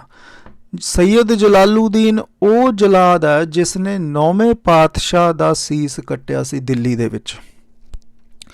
ਤੇ ਸੈਯਦ ਜਲਾਲੂਦੀਨ ਦੇ ਹੀ ਜੋ ਅੱਗੇ ਸਾਸ਼ਲ ਬੇਗ ਤੇ ਬਾਸ਼ਲ ਬੇਗ, ਇਹ ਭਤੀਜੇ, ਇਹ ਦੋ ਭਤੀਜੇ ਸੀ, ਸਾਸ਼ਲ ਬੇਗ ਤੇ ਬਾਸ਼ਲ ਬੇਗ, ਇਹ ਸੈਯਦ ਜਲਾਲੂਦੀਨ ਦੇ ਹੀ, ਜਿਨ੍ਹਾਂ ਨੇ ਛੋਟੇ ਸਾਹਿਬਜ਼ਾਦਿਆਂ ਨੂੰ ਸ਼ਹੀਦ ਕੀਤਾ ਸੀ ਸਰਹੰਦ ਦੇ ਵਿੱਚ। ਸੋ ਇਹ ਸੈਯਦ ਜਲਾਲੂਦੀਨ ਦਾ ਪੁੱਤਰ ਸੀ ਜਿਹਨੇ ਬਾਬਾ ਅਜੀਤ ਸਿੰਘ ਜੀ ਦੀ ਪਿੱਠ ਦੇ ਪਿੱਛੋਂ ਬਰਛੀ ਮਾਰੀ ਸੀ ਤੇ ਛਾਤੀ ਦੇ ਵਿੱਚੋਂ ਕੱਢੀ ਸੀ। ਤੇ ਬਾਬਾ ਅਜੀਤ ਸਿੰਘ ਜੀ ਦੀ ਇਸ ਤਰ੍ਹਾਂ ਜੋ ਹੈ 23 ਦਸੰਬਰ ਨੂੰ ਸ਼ਹਾਦਤ ਹੋਈ ਸੀ।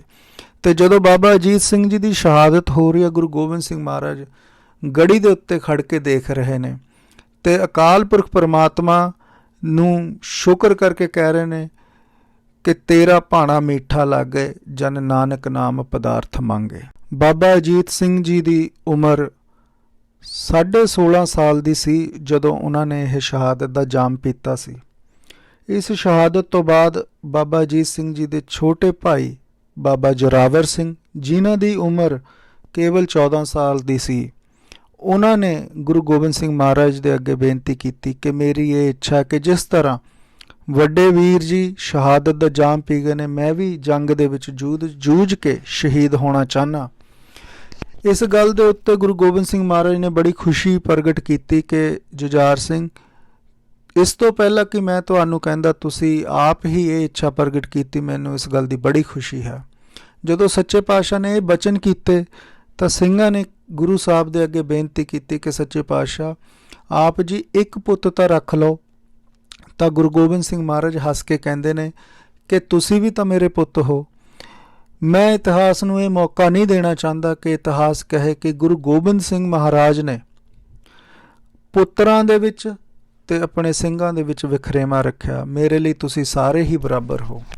ਗੁਰੂ ਗੋਬਿੰਦ ਸਿੰਘ ਮਹਾਰਾਜ ਨੇ ਬਾਬਾ ਜੁਝਾਰ ਸਿੰਘ ਜੀ ਨੂੰ ਆਪਣੇ ਕੋਲੋਂ ਖੰਜਰ ਤੇ ਇੱਕ ਨੇਜਾ ਦੇ ਕੇ ਜੰਗ ਵੱਲ ਭੇਜਿਆ।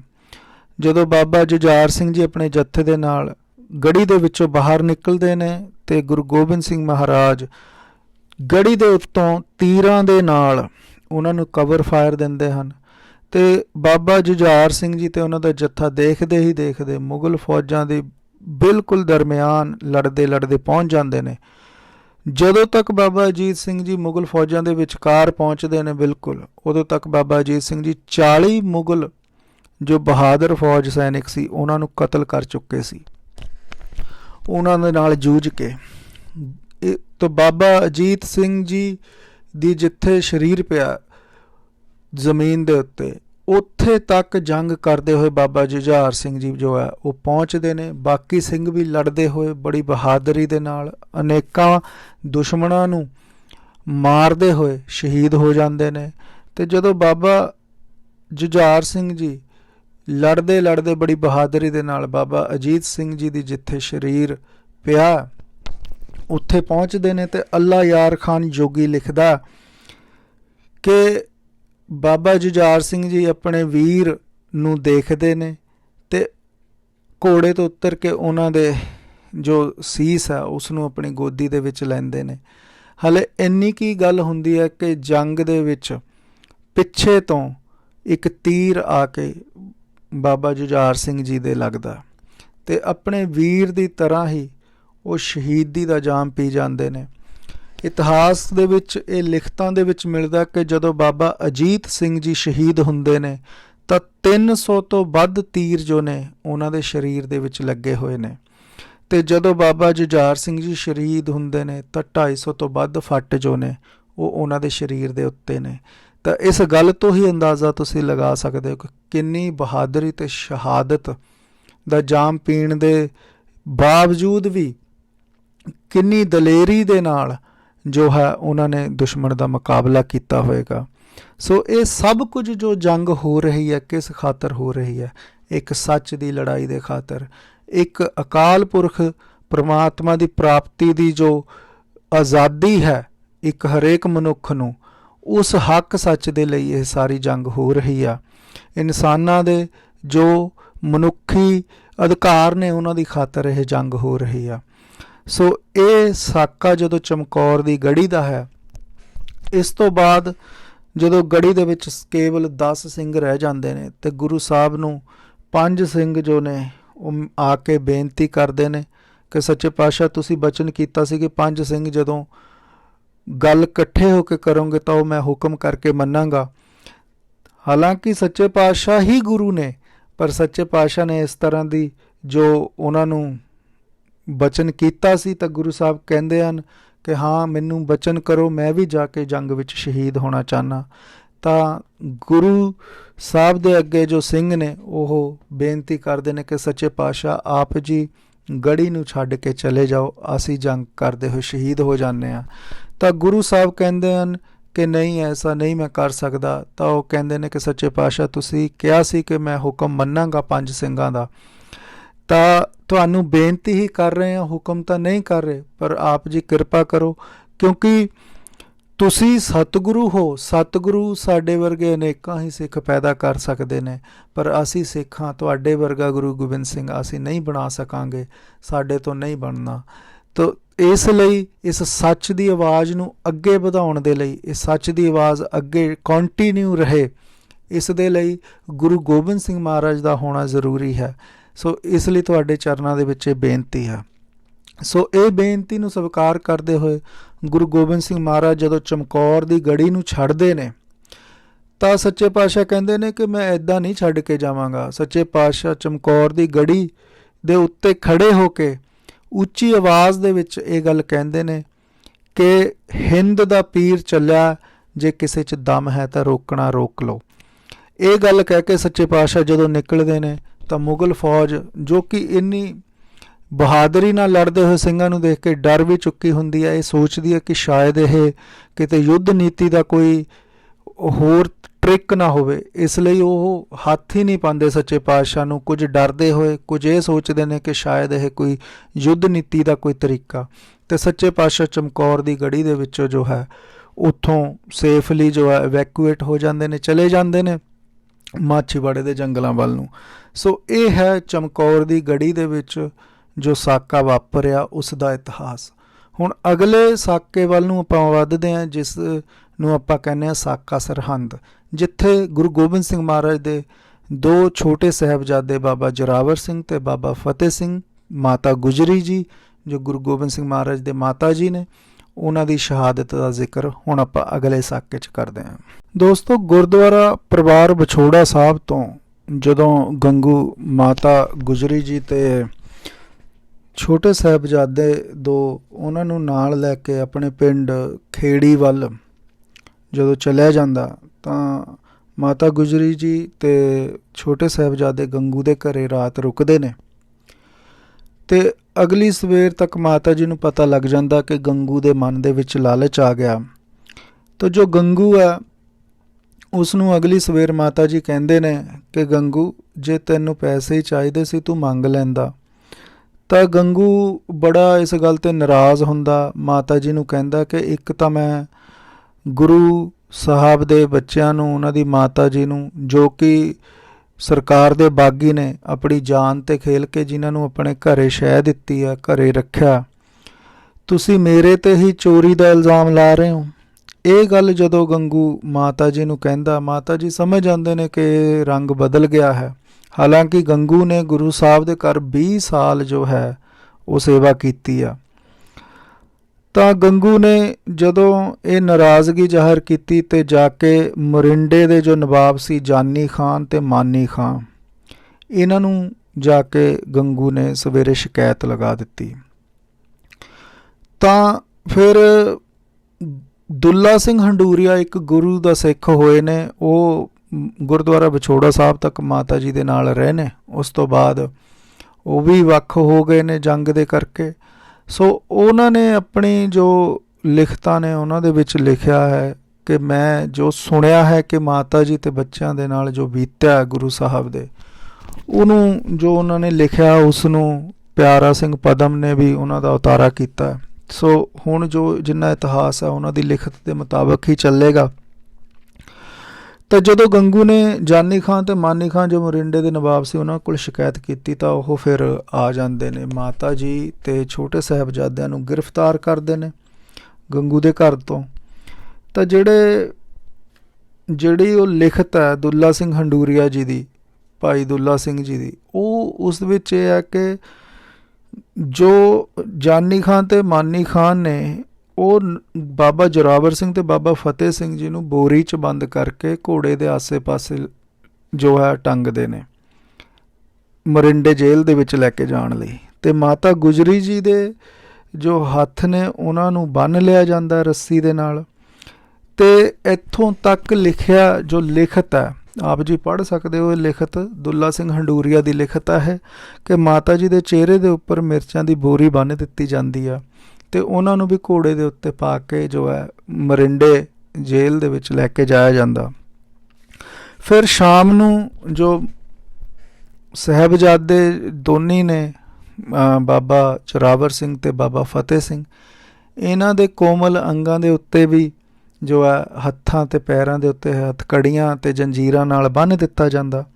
ਤੇ ਮਾਤਾ ਜੀ ਦੇ ਸਮੇਤ ਇਹਨਾਂ ਨੂੰ ਫਿਰ ਠੰਡੇ ਬੁਰਜ, ਜੋ ਕਿ ਆਪਾਂ ਜਾਣਦੇ ਹਾਂ ਜਿੱਥੇ ਫਤਿਹਗੜ੍ਹ ਸਾਹਿਬ ਹੈ, ਇੱਥੇ ਇਹਨਾਂ ਨੂੰ ਜੋ ਹੈ ਰੱਖਿਆ ਜਾਂਦਾ। ਠੰਡਾ ਬੁਰਜ ਉਹ ਜਗ੍ਹਾ ਹੈ ਜੋ ਕਿ ਇਸ ਤਰ੍ਹਾਂ ਨਾਲ ਬਣਾਈ ਗਈ ਹੈ ਕਿ ਇੱਥੇ ਠੰਡਕ ਰਹੇ ਤੇ ਜਦੋਂ ਵੀ ਗਰਮੀਆਂ ਨੂੰ ਰਾਜੇ ਜਾਂ ਉਹਨਾਂ ਦੇ ਜੋ ਗੈਸਟ ਹੁੰਦੇ ਸੀ ਉਹਨਾਂ ਨੂੰ ਉੱਥੇ ਠਹਿਰਾਇਆ ਜਾਂਦਾ ਸੀ ਤਾਂ ਕਿ ਉਹਨਾਂ ਨੂੰ ਗਰਮੀ ਮਹਿਸੂਸ ਨਾ ਹੋਵੇ। ਪਰ ਇਹੀ ਜਗ੍ਹਾ ਸਰਦੀਆਂ ਦੇ ਟਾਈਮ ਦੇ ਵਿੱਚ ਸਜ਼ਾ ਦੇਣ ਦੇ ਲਈ ਬਣਾ ਦਿੱਤੀ ਜਾਂਦੀ ਸੀ। ਤਾਂ ਸਰਦੀਆਂ ਦੇ ਹੀ ਦਿਨ ਸੀ ਜਦੋਂ ਮਾਤਾ ਜੀ ਤੇ ਬੱਚੇ ਜੋ ਗੁਰੂ ਸਾਹਿਬ ਦੇ ਛੋਟੇ ਸਾਹਿਬਜ਼ਾਦੇ ਨੇ ਉਹਨਾਂ ਨੂੰ ਬਾਬਾ ਅਜੀਤ ਸਿੰਘ ਤੇ ਬਾਬਾ ਜ਼ੋਰਾਵਰ ਸਿੰਘ ਤੇ ਬਾਬਾ ਫਤਿਹ ਸਿੰਘ ਜੀ, ਇਹਨਾਂ ਨੂੰ ਉੱਥੇ ਠਹਿਰਾਇਆ ਗਿਆ। ਬਾਬਾ ਜ਼ੋਰਾਵਰ ਸਿੰਘ ਜੀ ਦੀ ਉਮਰ ਉਸ ਵੇਲੇ 9 ਸਾਲ ਦੀ ਹੈ ਤੇ ਬਾਬਾ ਫਤਿਹ ਸਿੰਘ ਜੀ ਦੀ ਉਮਰ ਉਸ ਵੇਲੇ 6 ਸਾਲ ਦੀ ਹੈ ਜਦੋਂ ਮਾਤਾ ਗੁਜਰੀ ਜੀ ਦੇ ਨਾਲ ਉਹਨਾਂ ਨੂੰ ਠੰਡੇ ਬੁਰਜ ਦੇ ਵਿੱਚ ਸਰਦ ਰਾਤ ਦੇ ਵਿੱਚ ਠਹਿਰਾਉਂਦੇ ਨੇ। ਤਾਂ ਇਤਿਹਾਸਕਾਰ ਲਿਖਦੇ ਨੇ ਕਿ ਕੋਈ ਕੱਪੜਾ ਵੀ ਨਹੀਂ ਹੈ ਉੱਤੇ ਲੈਣ ਨੂੰ ਤੇ ਮਾਤਾ ਗੁਜਰੀ ਜੀ ਬੱਚਿਆਂ ਨੂੰ ਆਪਣੇ ਕਲੇਜੇ ਦੇ ਨਾਲ ਲਾ ਕੇ ਸਾਰੀ ਰਾਤ ਜੋ ਹੈ ਉਹ ਆਪਣੇ ਸਿਆਹਾਂ ਦੀ ਗਰਮੀ ਪ੍ਰਦਾਨ ਕਰਦੇ ਨੇ ਤਾਂ ਕਿ ਜੋ ਮਾਸੂਮ ਜੋ ਗੁਰੂ ਸਾਹਿਬਾਨ ਦੇ ਬੱਚੇ ਨੇ ਜਿਨ੍ਹਾਂ ਦੇ ਠੰਡ ਦੇ ਕਰਕੇ ਬੁੱਲ੍ਹ ਵੀ ਜੋ ਨੇ ਉਹ ਨੀਲੇ ਪੈ ਚੁੱਕੇ ਨੇ, ਹੱਥਕੜੀਆਂ ਕਰਕੇ ਕੋਮਲ ਹੱਥਾਂ ਦੇ ਵਿੱਚੋਂ ਪੈਰਾਂ ਦੇ ਵਿੱਚੋਂ ਜੋ ਲਹੂ ਵੀ ਆ ਉਹ ਵਗ ਰਿਹਾ। ਲੇਕਿਨ ਇਹ ਸਾਰਾ ਕੁਝ ਹੁੰਦੇ ਹੋਏ ਵੀ, ਸਭ ਕੁਝ ਹੁੰਦੇ ਹੋਏ ਵੀ, ਉਹ ਜੋ ਗੁਰੂ ਸਾਹਿਬ ਦੇ ਲਾਲ ਨੇ ਤੇ ਮਾਤਾ ਜੀ ਨੇ, ਉਹ ਆਪਣੇ ਗੁਰੂ ਦੀ ਸਿੱਖਿਆ ਦੇ ਉੱਤੇ ਪੂਰੀ ਤਰ੍ਹਾਂ ਦੇ ਨਾਲ ਦ੍ਰਿੜ ਨੇ, ਪੱਕੇ ਨੇ, ਸੱਚ ਦੀ ਆਵਾਜ਼ ਦੇ ਲਈ ਖੜੇ ਨੇ। ਅਗਲੇ ਦਿਨ ਦੀ ਸਵੇਰੇ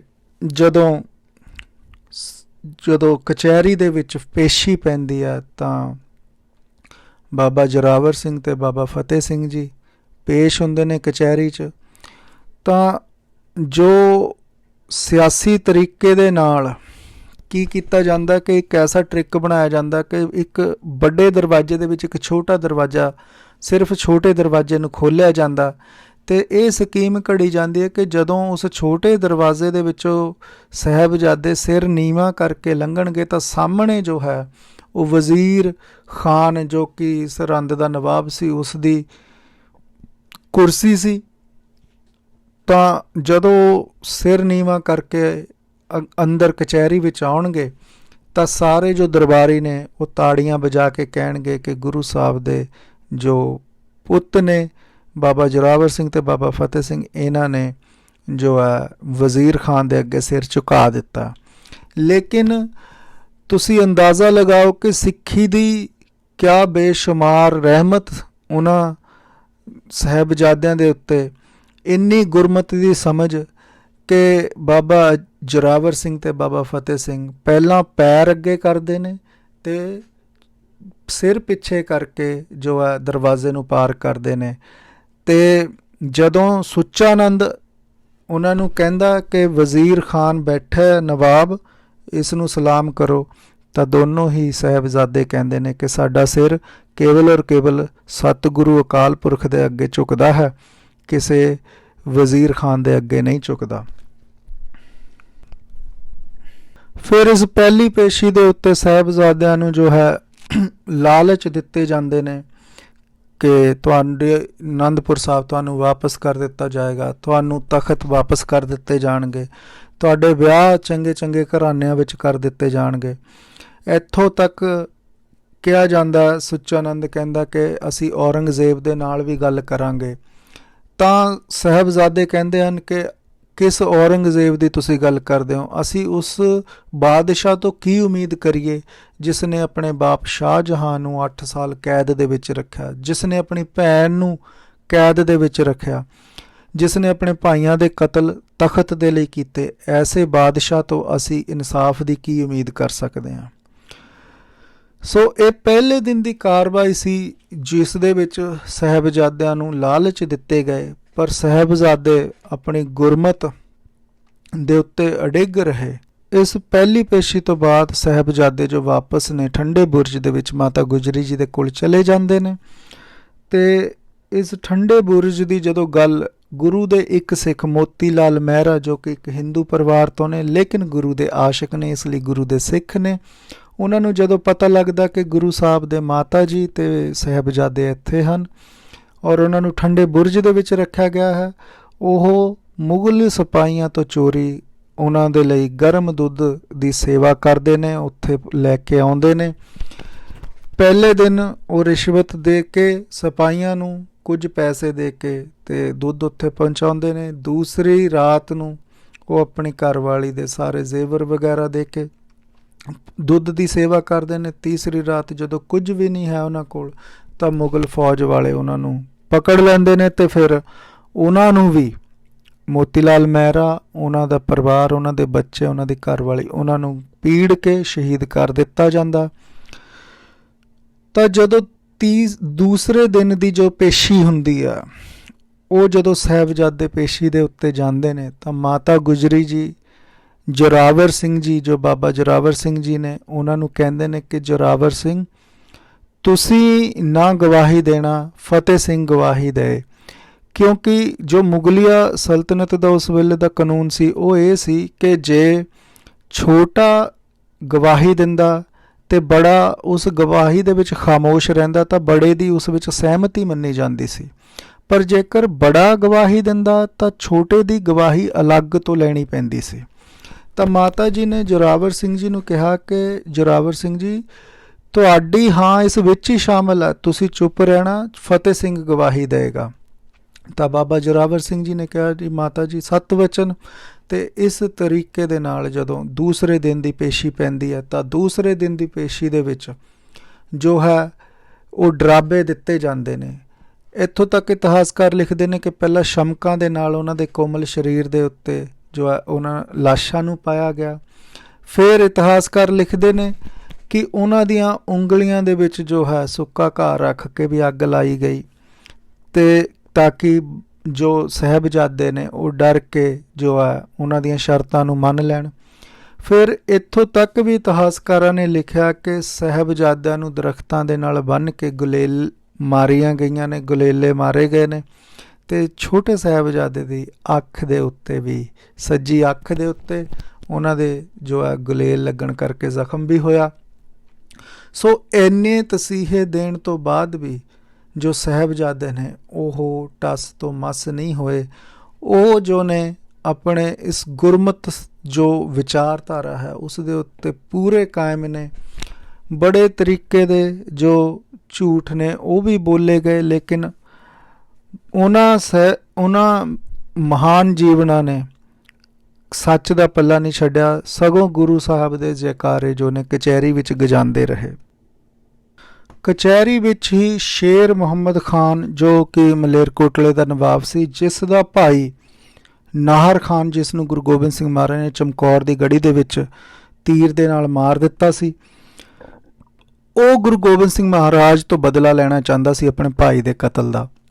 ਸੋ ਉਸ ਨੂੰ ਜਦੋਂ ਬੁਲਾਇਆ ਗਿਆ ਕਚਹਿਰੀ ਦੇ ਵਿੱਚ, ਤੇ ਵਜ਼ੀਰ ਖਾਨ ਨੇ ਇਹ ਗੱਲ ਕਹੀ ਕਿ ਸ਼ੇਰ ਖਾਨ, ਜਿਸ ਦਾ ਨਾਮ ਸ਼ੇਰ ਮੁਹੰਮਦ ਖਾਨ ਸੀ, ਕਿ ਸ਼ੇਰ ਮੁਹੰਮਦ ਖਾਨ ਤੂੰ ਆਪਣੇ ਭਾਈ ਦੇ ਕਤਲ ਦਾ ਬਦਲਾ ਲੈ ਸਕਦਾ। ਗੁਰੂ ਗੋਬਿੰਦ ਸਿੰਘ ਦੇ 2 ਛੋਟੇ ਸਾਹਿਬਜ਼ਾਦੇ ਨੇ ਜਿਹੜੇ, ਇਹ ਅਸੀਂ ਕੈਦ ਕਰ ਲਏ ਨੇ।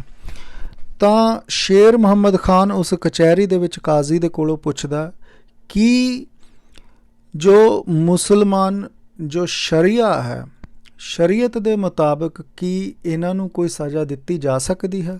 ਤਾਂ ਕਾਜ਼ੀ ਉਸ ਵੇਲੇ ਕਹਿੰਦਾ ਕਿ ਇਹਨਾਂ ਨੂੰ ਸ਼ਰੀਅਤ ਦੇ ਮੁਤਾਬਕ ਇਹਨਾਂ ਦੀ ਉਮਰ ਵੀ ਛੋਟੀ ਆ, ਔਰ ਇਹਨਾਂ ਦੇ ਸਿਰ 'ਤੇ ਕਿਸੇ ਨੂੰ ਮਾਰਨ ਦਾ ਵੀ ਕੋਈ ਇਲਜ਼ਾਮ ਨਹੀਂ ਹੈ, ਕੋਈ ਚੋਰੀ, ਕੋਈ ਠੱਗੀ ਜਾਂ ਕਿਸੇ ਦਾ ਕਤਲ ਵੀ ਨਹੀਂ ਕੀਤਾ।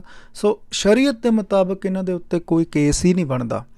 ਸੋ ਜਦੋਂ ਇਹ ਗੱਲ ਸੁਣੀ ਤਾਂ ਸ਼ੇਰ ਮੁਹੰਮਦ ਖਾਨ ਨੇ ਕਿਹਾ ਕਿ ਅਗਰ ਸ਼ਰੀਅਤ, ਸਾਡਾ ਧਰਮ ਇਸ ਗੱਲ ਦੀ ਇਜਾਜ਼ਤ ਨਹੀਂ ਦਿੰਦਾ, ਤਾਂ ਮੈਂ ਜੋ ਹੈ ਇਹਨਾਂ ਨੂੰ ਕੁਝ ਨਹੀਂ ਕਹਾਂਗਾ, ਮੈਂ ਬਦਲਾ ਲਵਾਂਗਾ ਤਾਂ ਗੁਰੂ ਗੋਬਿੰਦ ਸਿੰਘ ਤੋਂ ਲਵਾਂਗਾ, ਇਹਨਾਂ ਦੇ ਬੱਚਿਆਂ ਤੋਂ ਨਹੀਂ।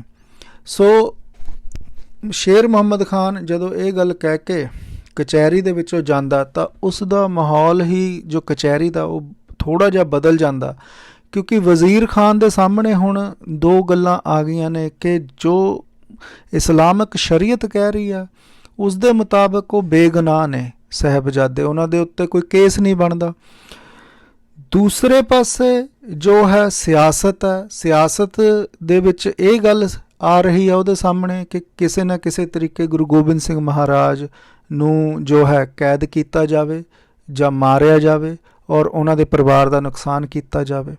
ਸੋ ਵਜ਼ੀਰ ਖਾਨ ਜਦੋਂ ਇਸ ਕਸ਼ਮਕਸ਼ ਦੇ ਵਿੱਚ ਹੀ ਆ ਤਾਂ ਸੁੱਚਾ ਨੰਦ ਜੋ ਕਿ ਇੱਕ ਖੱਤਰੀ ਪਰਿਵਾਰ ਨੂੰ ਬਿਲੋਂਗ ਕਰਦਾ, ਉਹ ਵਕੀਲ ਸੀ ਉਸ ਵੇਲੇ, ਸਰਕਾਰੀ ਵਕੀਲ।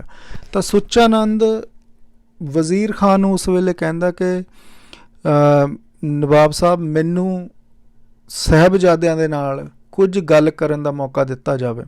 ਸੁੱਚਾ ਨੰਦ ਸਾਹਿਬਜ਼ਾਦਿਆਂ ਨੂੰ ਪੁੱਛਦਾ ਕਿ ਜੇ ਤੁਹਾਨੂੰ ਰਿਹਾ ਕਰ ਦਿੱਤਾ ਜਾਵੇ, ਕੋਈ ਸਜ਼ਾ ਨਾ ਦਿੱਤੀ ਜਾਵੇ, ਤਾਂ ਤੁਸੀਂ ਕੀ ਕਰੋਗੇ?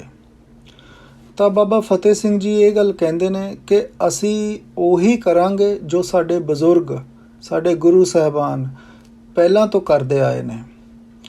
ਉਹ ਕਹਿੰਦੇ ਕਿ ਉਹ ਕੀ ਕਰਦੇ ਆਏ ਨੇ? ਤਾਂ ਬਾਬਾ ਫਤਿਹ ਸਿੰਘ ਜੀ, ਕਿਉਂਕਿ ਬਾਬਾ ਜ਼ੋਰਾਵਰ ਸਿੰਘ ਜੀ ਨੂੰ ਮਾਤਾ ਗੁਜਰੀ ਨੇ ਕਿਹਾ ਸੀ ਕਿ ਆਪ ਜੀ ਚੁੱਪ ਕਰਨਾ, ਗਵਾਹੀ ਫਤਿਹ ਸਿੰਘ ਜੀ ਨੂੰ ਦੇਣ ਦੇਣਾ।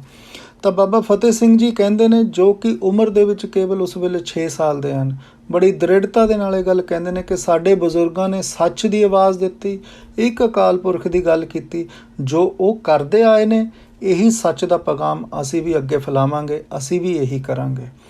ਤਾਂ ਸੁੱਚਾਨੰਦ ਕਹਿੰਦਾ ਕਿ ਫਿਰ ਝਗੜੇ ਵਧਣਗੇ, ਫਿਰ ਸਿਆਸਤਾਂ ਖੇਡੀਆਂ ਜਾਣਗੀਆਂ, ਫਿਰ ਫੌਜਕਸ਼ੀ ਹੋਏਗੀ, ਫਿਰ ਲੜਾਈਆਂ ਹੋਣਗੀਆਂ, ਜੰਗਾਂ ਹੋਣਗੀਆਂ। ਤਾਂ ਬਾਬਾ ਫਤਿਹ ਸਿੰਘ ਜੀ ਕਹਿੰਦੇ ਨੇ ਚਾਹੇ ਕੁਝ ਵੀ ਹੋ ਜਾਵੇ, ਸਾਡੇ ਬਜ਼ੁਰਗਾਂ ਨੇ ਇਸ ਸੱਚ ਦੀ ਆਵਾਜ਼ ਦੇ ਲਈ ਸ਼ਹਾਦਤਾਂ ਦਿੱਤੀਆਂ, ਇਸ ਸੱਚ ਦਾ ਪੈਗਾਮ ਰੁਕਣਾ ਨਹੀਂ ਚਾਹੀਦਾ। ਅਸੀਂ ਵੀ ਉਹੀ ਕੁਝ ਕਰਾਂਗੇ ਜੋ ਸਾਡੇ ਬਜ਼ੁਰਗ ਕਰਦੇ ਆਏ ਨੇ।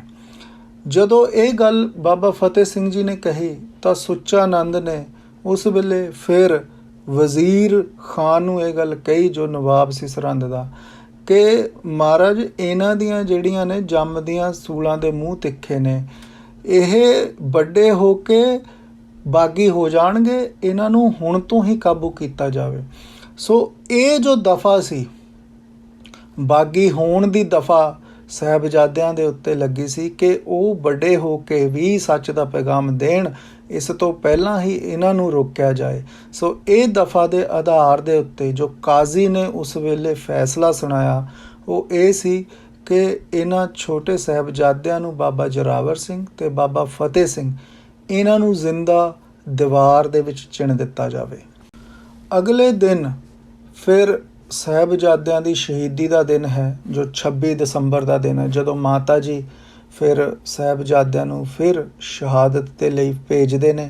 ਆਖਰੀ ਵਾਰ ਆਪਣੇ ਸੀਨੇ ਦੇ ਨਾਲ ਲਾਉਂਦੇ ਨੇ ਆਪਣੇ ਪੋਤਰਿਆਂ ਨੂੰ, ਬਾਬਾ ਜ਼ੋਰਾਵਰ ਸਿੰਘ, ਬਾਬਾ ਫਤਿਹ ਸਿੰਘ ਜੀ ਨੂੰ। ਅਤੇ ਜਦੋਂ ਉਹ ਸ਼ਹਾਦਤ ਦੇ ਲਈ ਜਾਂਦੇ ਨੇ, ਜਦੋਂ ਮਿਸਤਰੀ ਜੋ ਹੈ ਦੀਵਾਰ ਨੂੰ ਚਿਣਨਾ ਸ਼ੁਰੂ ਕਰਦੇ ਨੇ, ਉਹਨਾਂ ਨੂੰ ਖੜਾ ਦਿੱਤਾ ਜਾਂਦਾ ਸਾਹਿਬਜ਼ਾਦਿਆਂ ਨੂੰ, ਅਤੇ ਦੀਵਾਰ ਚਿਣਨੀ ਸ਼ੁਰੂ ਕਰਦੇ ਨੇ ਮਿਸਤਰੀ, ਤਾਂ ਦੀਵਾਰ ਗਰਦਨ ਤੱਕ ਜਾ ਕੇ ਗਿਰ ਜਾਂਦੀ ਆ। ਤਾਂ ਫਿਰ ਕਾਜ਼ੀ ਫੈਸਲਾ ਸੁਣਾਉਂਦਾ ਕਿ ਇਹਨਾਂ ਨੂੰ ਜ਼ਿਬਾ ਕਰ ਦਿੱਤਾ ਜਾਵੇ। ਤਾਂ ਉਦੋਂ ਜੋ ਹੈ, ਜਿਵੇਂ ਮੈਂ ਪਹਿਲਾਂ ਹੀ ਆਪ ਜੀ ਨਾਲ ਗੱਲ ਕਰ ਚੁੱਕਿਆ ਕਿ ਸਾਸ਼ਲ ਬੇਗ ਅਤੇ ਬਾਸ਼ਲ ਬੇਗ, ਇਹਨਾਂ ਦੋਨਾਂ ਨੇ ਸਾਹਿਬਜ਼ਾਦਿਆਂ ਨੂੰ ਫਿਰ ਜ਼ਿਬਾ ਕੀਤਾ। ਜ਼ਿਬਾ ਕਰਨ ਦਾ ਮਤਲਬ ਹੁੰਦਾ ਛਾਤੀ ਤੋਂ ਚੀਰ ਦੇਣਾ। ਸੋ ਛੁਰੇ ਦੇ ਨਾਲ, ਖੰਜਰ ਦੇ ਨਾਲ ਜ਼ਿਬਾ ਕੀਤਾ ਜਦੋਂ ਬਾਬਾ ਜ਼ੋਰਾਵਰ ਸਿੰਘ ਜੀ ਨੂੰ। ਤਾਂ ਇਤਿਹਾਸਕਾਰ ਲਿਖਦੇ ਨੇ ਕਿ 2 ਤੋਂ 3 ਮਿੰਟ ਦੇ ਵਿੱਚ ਉਹਨਾਂ ਨੇ ਪ੍ਰਾਣਾਂ ਨੂੰ ਤਿਆਗਿਆ। ਅਤੇ ਜਿਹੜੇ ਛੋਟੇ ਸਾਹਿਬਜ਼ਾਦੇ ਬਾਬਾ ਫਤਿਹ ਸਿੰਘ ਜੀ ਸੀ, ਇਤਿਹਾਸਕਾਰ ਲਿਖਦੇ ਨੇ ਕਿ ਆਧੀ ਘੜੀ, ਜੋ ਕਿ ਸਾਡੇ ਟਾਈਮ ਦੇ ਮੁਤਾਬਕ 12.5 ਮਿੰਟ ਬਣਦੇ ਨੇ, ਲਗਭਗ 12.5 ਮਿੰਟ ਜ਼ਿਬਾ ਹੋਣ ਤੋਂ ਬਾਅਦ ਛੋਟੇ ਸਾਹਿਬਜ਼ਾਦੇ ਬਾਬਾ ਫਤਿਹ ਸਿੰਘ ਜੀ ਜੋ ਉਹ ਚਰਨ ਮਾਰਦੇ ਰਹੇ, ਅਤੇ 12.5 ਮਿੰਟ ਤੋਂ ਬਾਅਦ ਜੋ ਹੈ ਉਹਨਾਂ ਨੇ ਪ੍ਰਾਣ ਤਿਆਗੇ। ਸੋ ਇਸ ਤਰ੍ਹਾਂ ਦੇ ਨਾਲ ਜੋ ਹੈ ਇਹ ਸ਼ਹਾਦਤ ਹੁੰਦੀ ਆ। ਫਿਰ ਜੋ ਕਾਜ਼ੀ ਉਹ ਫੈਸਲਾ ਸੁਣਾਉਂਦਾ, ਮਾਤਾ ਗੁਜਰੀ ਜੀ ਨੂੰ ਠੰਡੇ ਬੁਰਜ ਦੇ ਉੱਤੋਂ ਜੋ ਹੈ ਸਿੱਟ ਕੇ ਸ਼ਹੀਦ ਕੀਤਾ ਜਾਂਦਾ। ਦੋਸਤੋ, ਕਿਉਂਕਿ ਸਾਹਿਬਜ਼ਾਦਾ ਬਾਬਾ ਫਤਿਹ ਸਿੰਘ ਜੀ ਦੀ ਹੀ ਆਖਰੀ ਗਵਾਹੀ ਸੀ, ਕਿਉਂਕਿ ਜ਼ੋਰਾਵਰ ਸਿੰਘ ਜੀ ਜੋ ਮਾਤਾ ਗੁਜਰੀ ਜੀ ਦੇ ਹੁਕਮ ਦੇ ਮੁਤਾਬਕ ਉਹਨਾਂ ਦੀ ਚੁੱਪੀ ਹੀ ਉਸ ਗਵਾਹੀ ਦੇ ਵਿੱਚ ਸ਼ਾਮਲ ਸੀ। ਸੋ ਆਖਰੀ ਗਵਾਹੀ ਬਾਬਾ ਫਤਿਹ ਸਿੰਘ ਜੀ ਦੀ ਹੋਣ ਕਰਕੇ ਹੀ ਇਸ ਪਵਿੱਤਰ ਅਸਥਾਨ ਦਾ ਨਾਮ ਫਤਿਹਗੜ੍ਹ ਸਾਹਿਬ ਰੱਖਿਆ ਗਿਆ। ਅਤੇ ਇਹਨਾਂ ਸਾਰੀਆਂ ਸ਼ਹਾਦਤਾਂ ਤੋਂ ਬਾਅਦ ਜਦੋਂ ਗੁਰੂ ਗੋਬਿੰਦ ਸਿੰਘ ਮਹਾਰਾਜ ਜ਼ਫਰਨਾਮਾ ਲਿਖਦੇ ਨੇ ਔਰੰਗਜ਼ੇਬ ਨੂੰ, ਜ਼ਫਰਨਾਮੇ ਦਾ ਮਤਲਬ ਹੁੰਦਾ ਜਿੱਤ ਦੀ ਚਿੱਠੀ। ਜਦੋਂ ਜਿੱਤ ਦੀ ਚਿੱਠੀ ਲਿਖੀ ਤਾਂ ਔਰੰਗਜ਼ੇਬ ਇਸ ਚਿੱਠੀ ਨੂੰ ਪੜ੍ਹ ਕੇ ਹੀ ਮਰ ਗਿਆ ਸੀ। ਤਾਂ ਸੱਚੇ ਪਾਤਸ਼ਾਹ ਕੀ ਲਿਖਦੇ ਨੇ ਇਸ ਚਿੱਠੀ ਦੇ ਵਿੱਚ? ਪੂਰੀ ਜੰਗ ਦੇ ਹਾਲਾਤ ਨੂੰ ਬਿਆਨ ਕਰਦੇ ਨੇ, ਅਕਾਲ ਪੁਰਖ ਦੀ ਕਿਰਪਾ ਨੂੰ ਬਿਆਨ ਕਰਦੇ ਨੇ। ਸੱਚੇ ਪਾਤਸ਼ਾਹ ਲਿਖਦੇ ਨੇ, ਨਾ ਸਾਜ਼ੋ ਨਾ ਬਾਜ਼ੋ ਨਾ ਫੌਜੋ ਨਾ ਫਰਸ਼, ਖੁਦਾਬੰਦ ਬਖਸ਼ਿੰਦ ਐਸ਼ੋ ਅਰਸ਼। ਕਹਿੰਦੇ ਨੇ ਕਿ ਨਾ ਮੇਰੇ ਕੋਲ ਕੋਈ ਸਾਜ਼ ਹੈ, ਨਾ ਮੇਰੇ ਕੋਲ ਸਮਾਨ ਹੈ ਕੋਈ, ਨਾ ਬਾਜ਼ ਹੈ, ਨਾ ਫੌਜ ਹੈ, ਨਾ ਹੀ ਜ਼ਮੀਨ ਦਾ ਕੋਈ ਟੁਕੜਾ ਹੈ, ਪਰ ਖੁਦਾ ਦੀ ਦੇਖ ਕਿੰਨੀ ਕਿਰਪਾ ਹੈ ਮੇਰੇ 'ਤੇ ਕਿ ਮੈਂ ਹੁਣ ਵੀ ਐਸ਼ ਵਿੱਚ ਹਾਂ, ਭਾਵ ਕਿ ਆਨੰਦ ਵਿੱਚ ਜੀਵਨ ਬਤੀਤ ਕਰ ਰਿਹਾ। ਇਹ ਉਸ ਵੇਲੇ ਲਿਖਦੇ ਨੇ ਜਦੋਂ ਪਰਿਵਾਰਾਂ ਦੀ ਵੀ ਸ਼ਹਾਦਤ ਹੋ ਜਾਂਦੀ ਹੈ, ਸੱਚੇ ਪਾਤਸ਼ਾਹ ਦੇ ਬੱਚਿਆਂ ਦੀ ਸ਼ਹਾਦਤ ਹੋ ਜਾਂਦੀ ਹੈ। ਸੱਚੇ ਪਾਤਸ਼ਾਹ ਅੱਗੇ ਲਿਖਦੇ ਨੇ ਕਿ ਮੇਰੀ ਕੋਈ ਦਿਲੀ ਤਮੰਨਾ ਨਹੀਂ ਸੀ ਔਰੰਗਜ਼ੇਬ ਤੇਰੇ ਨਾਲ ਜੰਗ ਕਰਨ ਦੀ, ਕਿਉਂਕਿ ਮੈਂ ਅਕਾਲ ਪੁਰਖ ਪਰਮਾਤਮਾ ਦੇ ਸੱਚ ਦੇ ਧਰਮ ਨੂੰ ਫੈਲਾਉਣ ਇਸ ਦੁਨੀਆ ਦੇ ਉੱਤੇ ਆਇਆ ਸੀ, ਨਾ ਕਿ ਮੈਂ ਜੰਗਾਂ ਲੜਨ ਦੇ ਲਈ ਆਇਆ ਸੀ।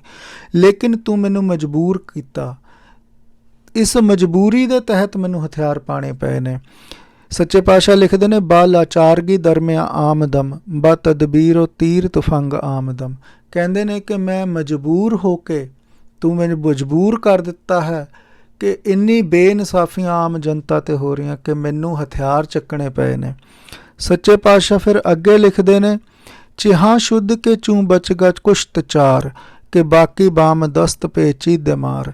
ਕਹਿੰਦੇ ਨੇ ਕਿ ਕੀ ਹੋਇਆ ਜੇ ਤੂੰ ਮੇਰੇ 4 ਪੁੱਤਰ ਕੋ ਕੇ ਮਾਰ ਦਿੱਤੇ। ਮੇਰਾ ਹਲੇ ਵੀ ਇੱਕ ਪੁੱਤਰ ਜਿਹਨੂੰ ਖਾਲਸਾ ਕਹਿੰਦੇ ਹਨ ਸੱਚੇ ਪਾਤਸ਼ਾਹ, ਕਿ ਮੇਰਾ ਖਾਲਸਾ ਪੁੱਤਰ ਹਲੇ ਵੀ ਜਿੰਦਾ ਬੈਠਾ ਹੈ ਅਤੇ ਉਹ ਇਸ ਝੂਠ ਅਤੇ ਸੱਚ ਦੀ ਲੜਾਈ ਦੇ ਵਿੱਚ ਬੇਸ਼ੱਕ ਉਹ ਜਿੱਤੇਗਾ, ਸੱਚ ਦੀ ਜੰਗ ਨੂੰ ਜਿੱਤ ਲਏਗਾ ਅਤੇ ਝੂਠ ਹਾਰੇਗਾ।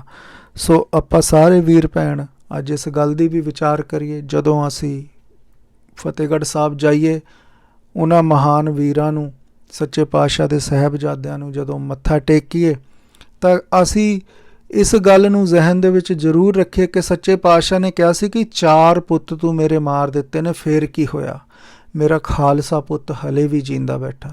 ਤੋ ਸੱਚੇ ਪਾਤਸ਼ਾਹ ਸਾਨੂੰ ਇੰਨਾ ਪਿਆਰ ਕਰਦੇ ਨੇ, ਸਾਡੇ 'ਤੇ ਇੱਕ ਉਮੀਦ ਰੱਖੀ ਬੈਠੇ ਨੇ ਕਿ ਮੇਰੇ ਇਸ ਸੱਚ ਦੀ ਆਵਾਜ਼, ਜਿਸ ਦੇ ਪਿੱਛੇ ਇੰਨੀਆਂ ਸ਼ਹਾਦਤਾਂ ਹੋਈਆਂ ਨੇ, ਜਿਸ ਦੇ ਪਿੱਛੇ 4 ਸਾਹਿਬਜ਼ਾਦੇ ਸ਼ਹੀਦ ਹੋਏ ਨੇ, ਹੋਰ ਕਈ ਸਿੰਘ ਸ਼ਹੀਦ ਹੋਏ ਨੇ, ਇਸ ਸੱਚ ਦੀ ਆਵਾਜ਼ ਨੂੰ, ਗੁਰਬਾਣੀ ਦੇ ਇਸ ਪੈਗਾਮ ਨੂੰ ਹਰ ਘਰ ਦੇ ਵਿੱਚ ਪਹੁੰਚਾਵਾਂਗੇ। ਪਰ ਅਫਸੋਸ ਦੀ ਗੱਲ ਇਹ ਹੈ ਕਿ ਅਸੀਂ ਫੇਲ ਹੀ ਹਾਂ। ਮੈਂ ਆਪਣੀ ਗੱਲ ਕਰਦਾ ਦੋਸਤੋ ਕਿ ਅੱਜ ਤੱਕ ਅਸੀਂ ਜਪਜੀ ਸਾਹਿਬ ਜਾਂ ਸੁਖਮਣੀ ਸਾਹਿਬ ਜਾਂ ਨਿਤਨੇਮ ਨੂੰ ਅਰਥਾਂ ਦੇ ਸਮੇਤ ਪੜ੍ਹ ਕੇ ਸਮਝ ਵੀ ਨਹੀਂ ਪਾਏ। ਸੋ ਮੈਂ ਆਪਣੀ ਗੱਲ ਕਰਦਾ ਕਿ ਕੀ ਮੈਂ ਗੁਰੂ ਸਾਹਿਬ ਦਾ ਪੁੱਤ ਕਹਾਣ ਦਾ ਹੱਕਦਾਰ ਹਾਂ।